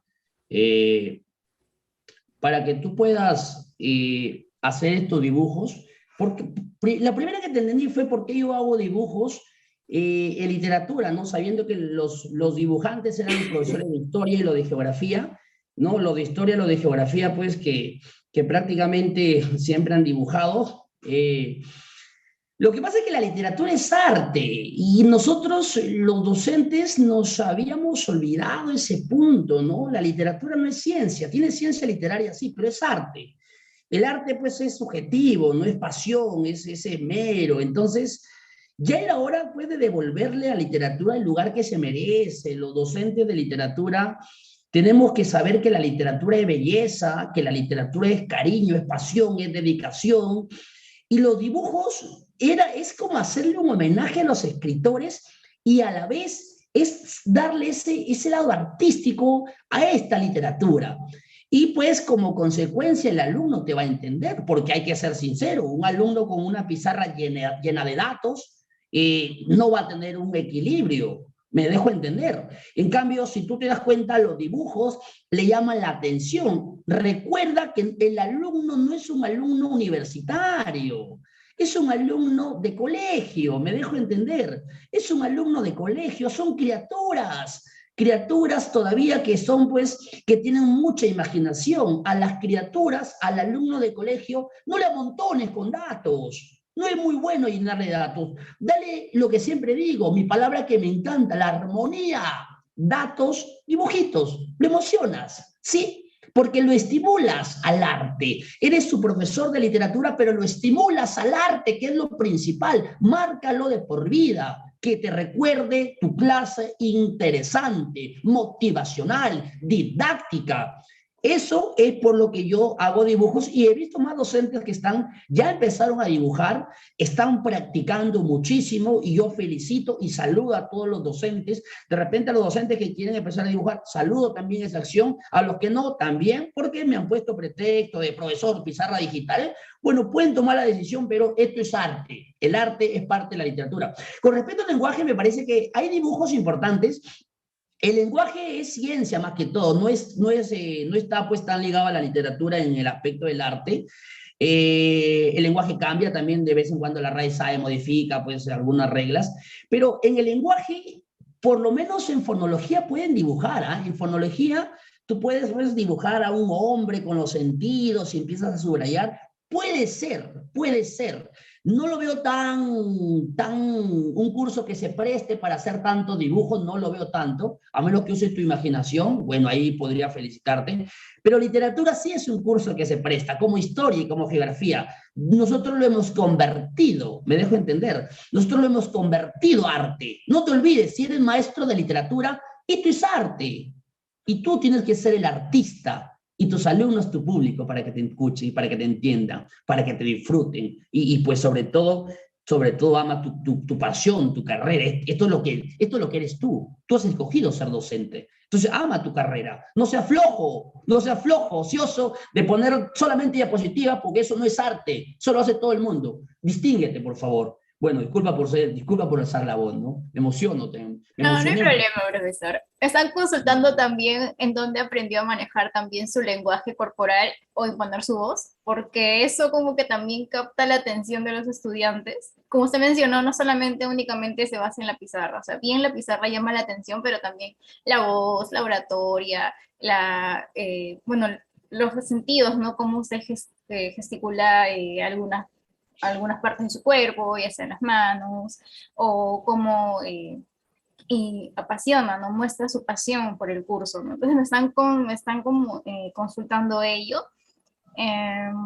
También me están consultando cómo sensibilizar a los docentes del área para que puedan llevar sesiones de esta manera. Porque bien sabemos de que uno puede hacer la diferencia al hacer buenas pizarras, hacer buenas clases, pero ¿cómo nosotros podemos concientizar a otros docentes para que hagan lo mismo?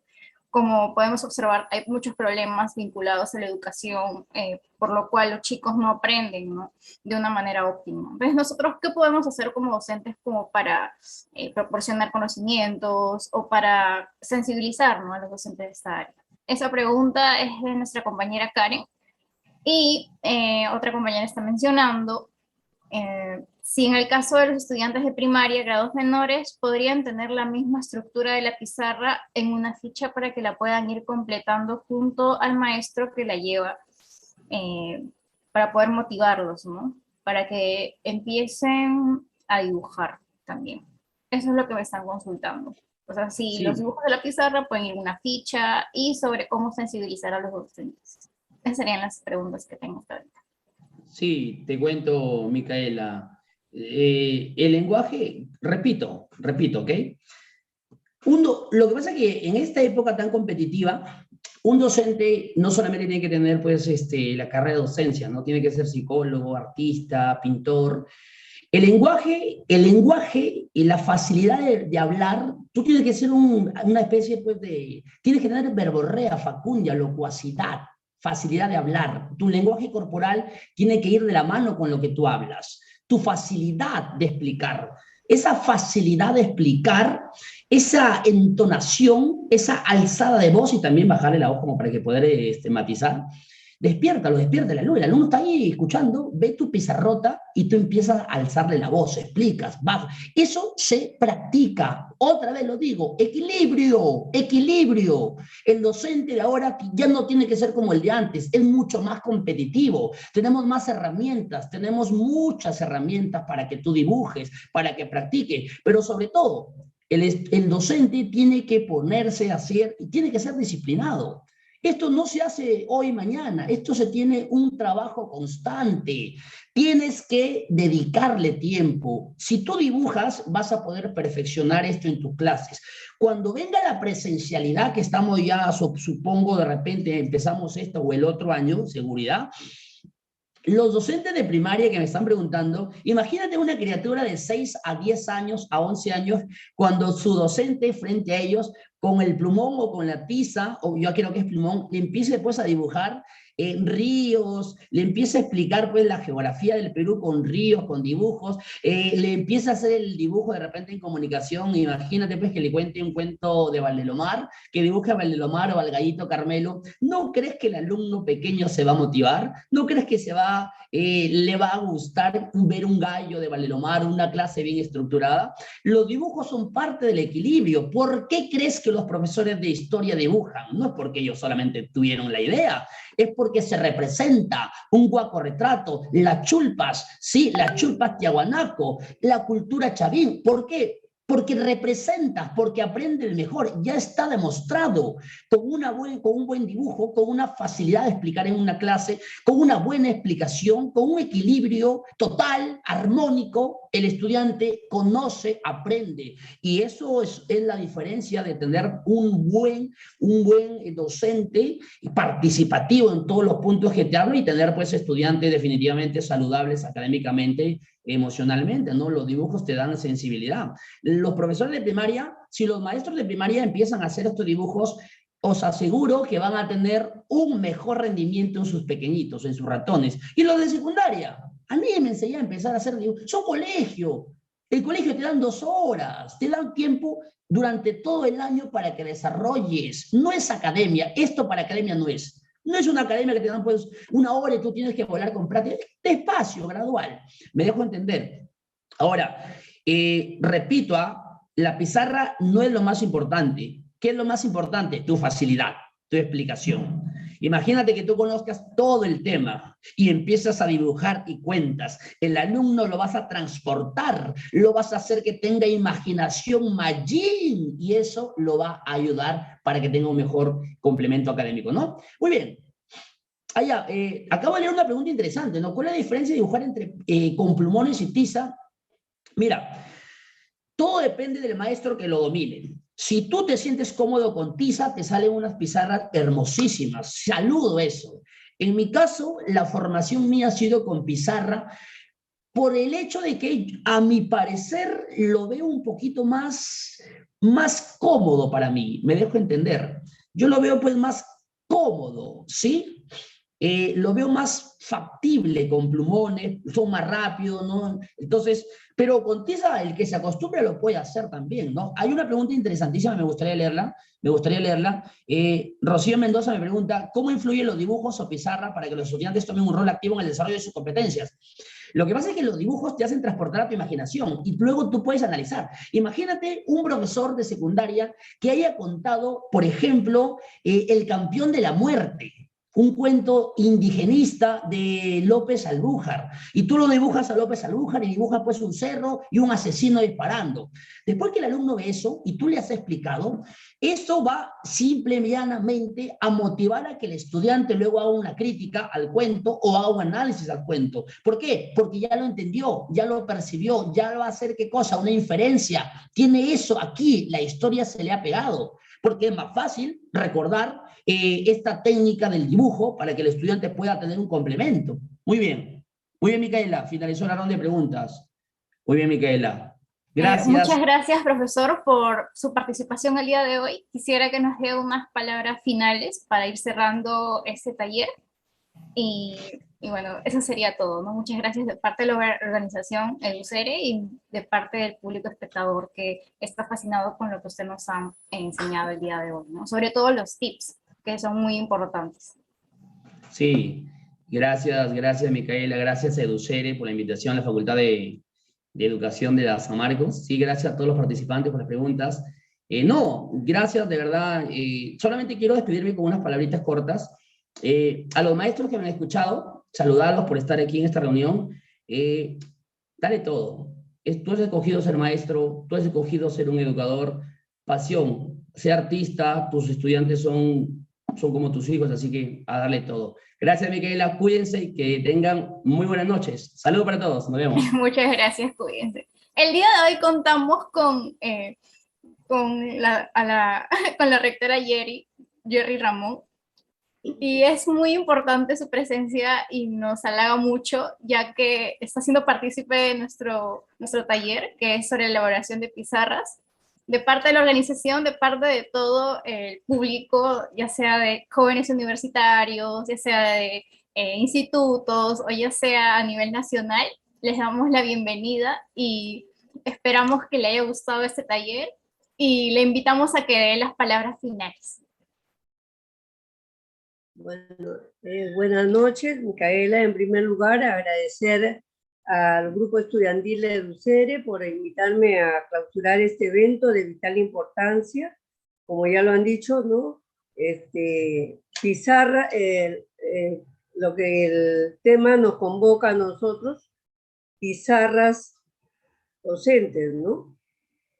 Creo que eso es muy importante. Cómo utilizar las pizarras para la elaboración de un material didáctico y que nuestros alumnos nos puedan entender. Yo creo que la verdad que me he quedado muy complacida de ver este evento y ver a un profesor muy joven, y creo que esto es lo que necesitamos también, repotenciar a los talentos hoy día en la educación y ver la creatividad que se tiene para hacer lo mejor que se pueda utilizando todas las pizarras que podamos encontrar y cómo podamos graficar en cada una de ellas, como ya lo he dicho, las expresiones históricas, la naturaleza viva, ¿no?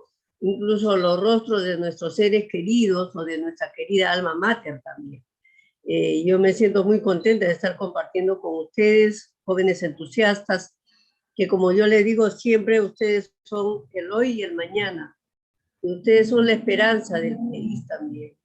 Entonces, muchas gracias por esta invitación y creo que es importante entender lo que representa nuestra querida alma mater y que ustedes como jóvenes organicen estos eventos es tan importante porque así van a poder compartir con sus compañeros y algunos profesores también, porque a veces los profesores, por más que queramos estar entrando al mismo nivel que ustedes, nos quedamos un poquito. Y esta creatividad del uso de estas pizarras es muy importante para poder decirles a los profesores que todavía pueden utilizar todas las herramientas que uno tenga a disposición para llegar al conocimiento y a una cultura mucho más amplia y más diversa, ¿no? Entonces yo les doy un abrazo muy fuerte a nuestra querida juventud, a ustedes, al grupo estudiantil de UCERE por su entusiasmo, y como la primera rectora mujer de 470 años me siento muy contenta de que Micaela estés ahí dirigiendo este evento. Creo que ese es un reto para ustedes, los jóvenes, y decirles así, que hoy hablamos de igualdad de género, que lo único que nos diferencia es el sexo, pero que nosotros podemos también decir que hombres y mujeres podemos ser referentes y está en las capacidades y en las cualidades que ponga y el empeño que ponga cada uno. Así que un abrazo a ustedes, chicos de la Facultad de Educación, y nada, simplemente adelante, siga, esta es un evento, sigan con estos eventos que como cultura general sirve a mucha juventud y a muchos maestros jóvenes también. Muchas gracias, rectora, por sus palabras. Es un placer tenerla aquí presente. E invito a todos los espectadores que prendan sus camaritas para tomar una foto grupal, para tenerla como un recuerdo, ya que es un momento muy importante, junto con el taller de pizarras.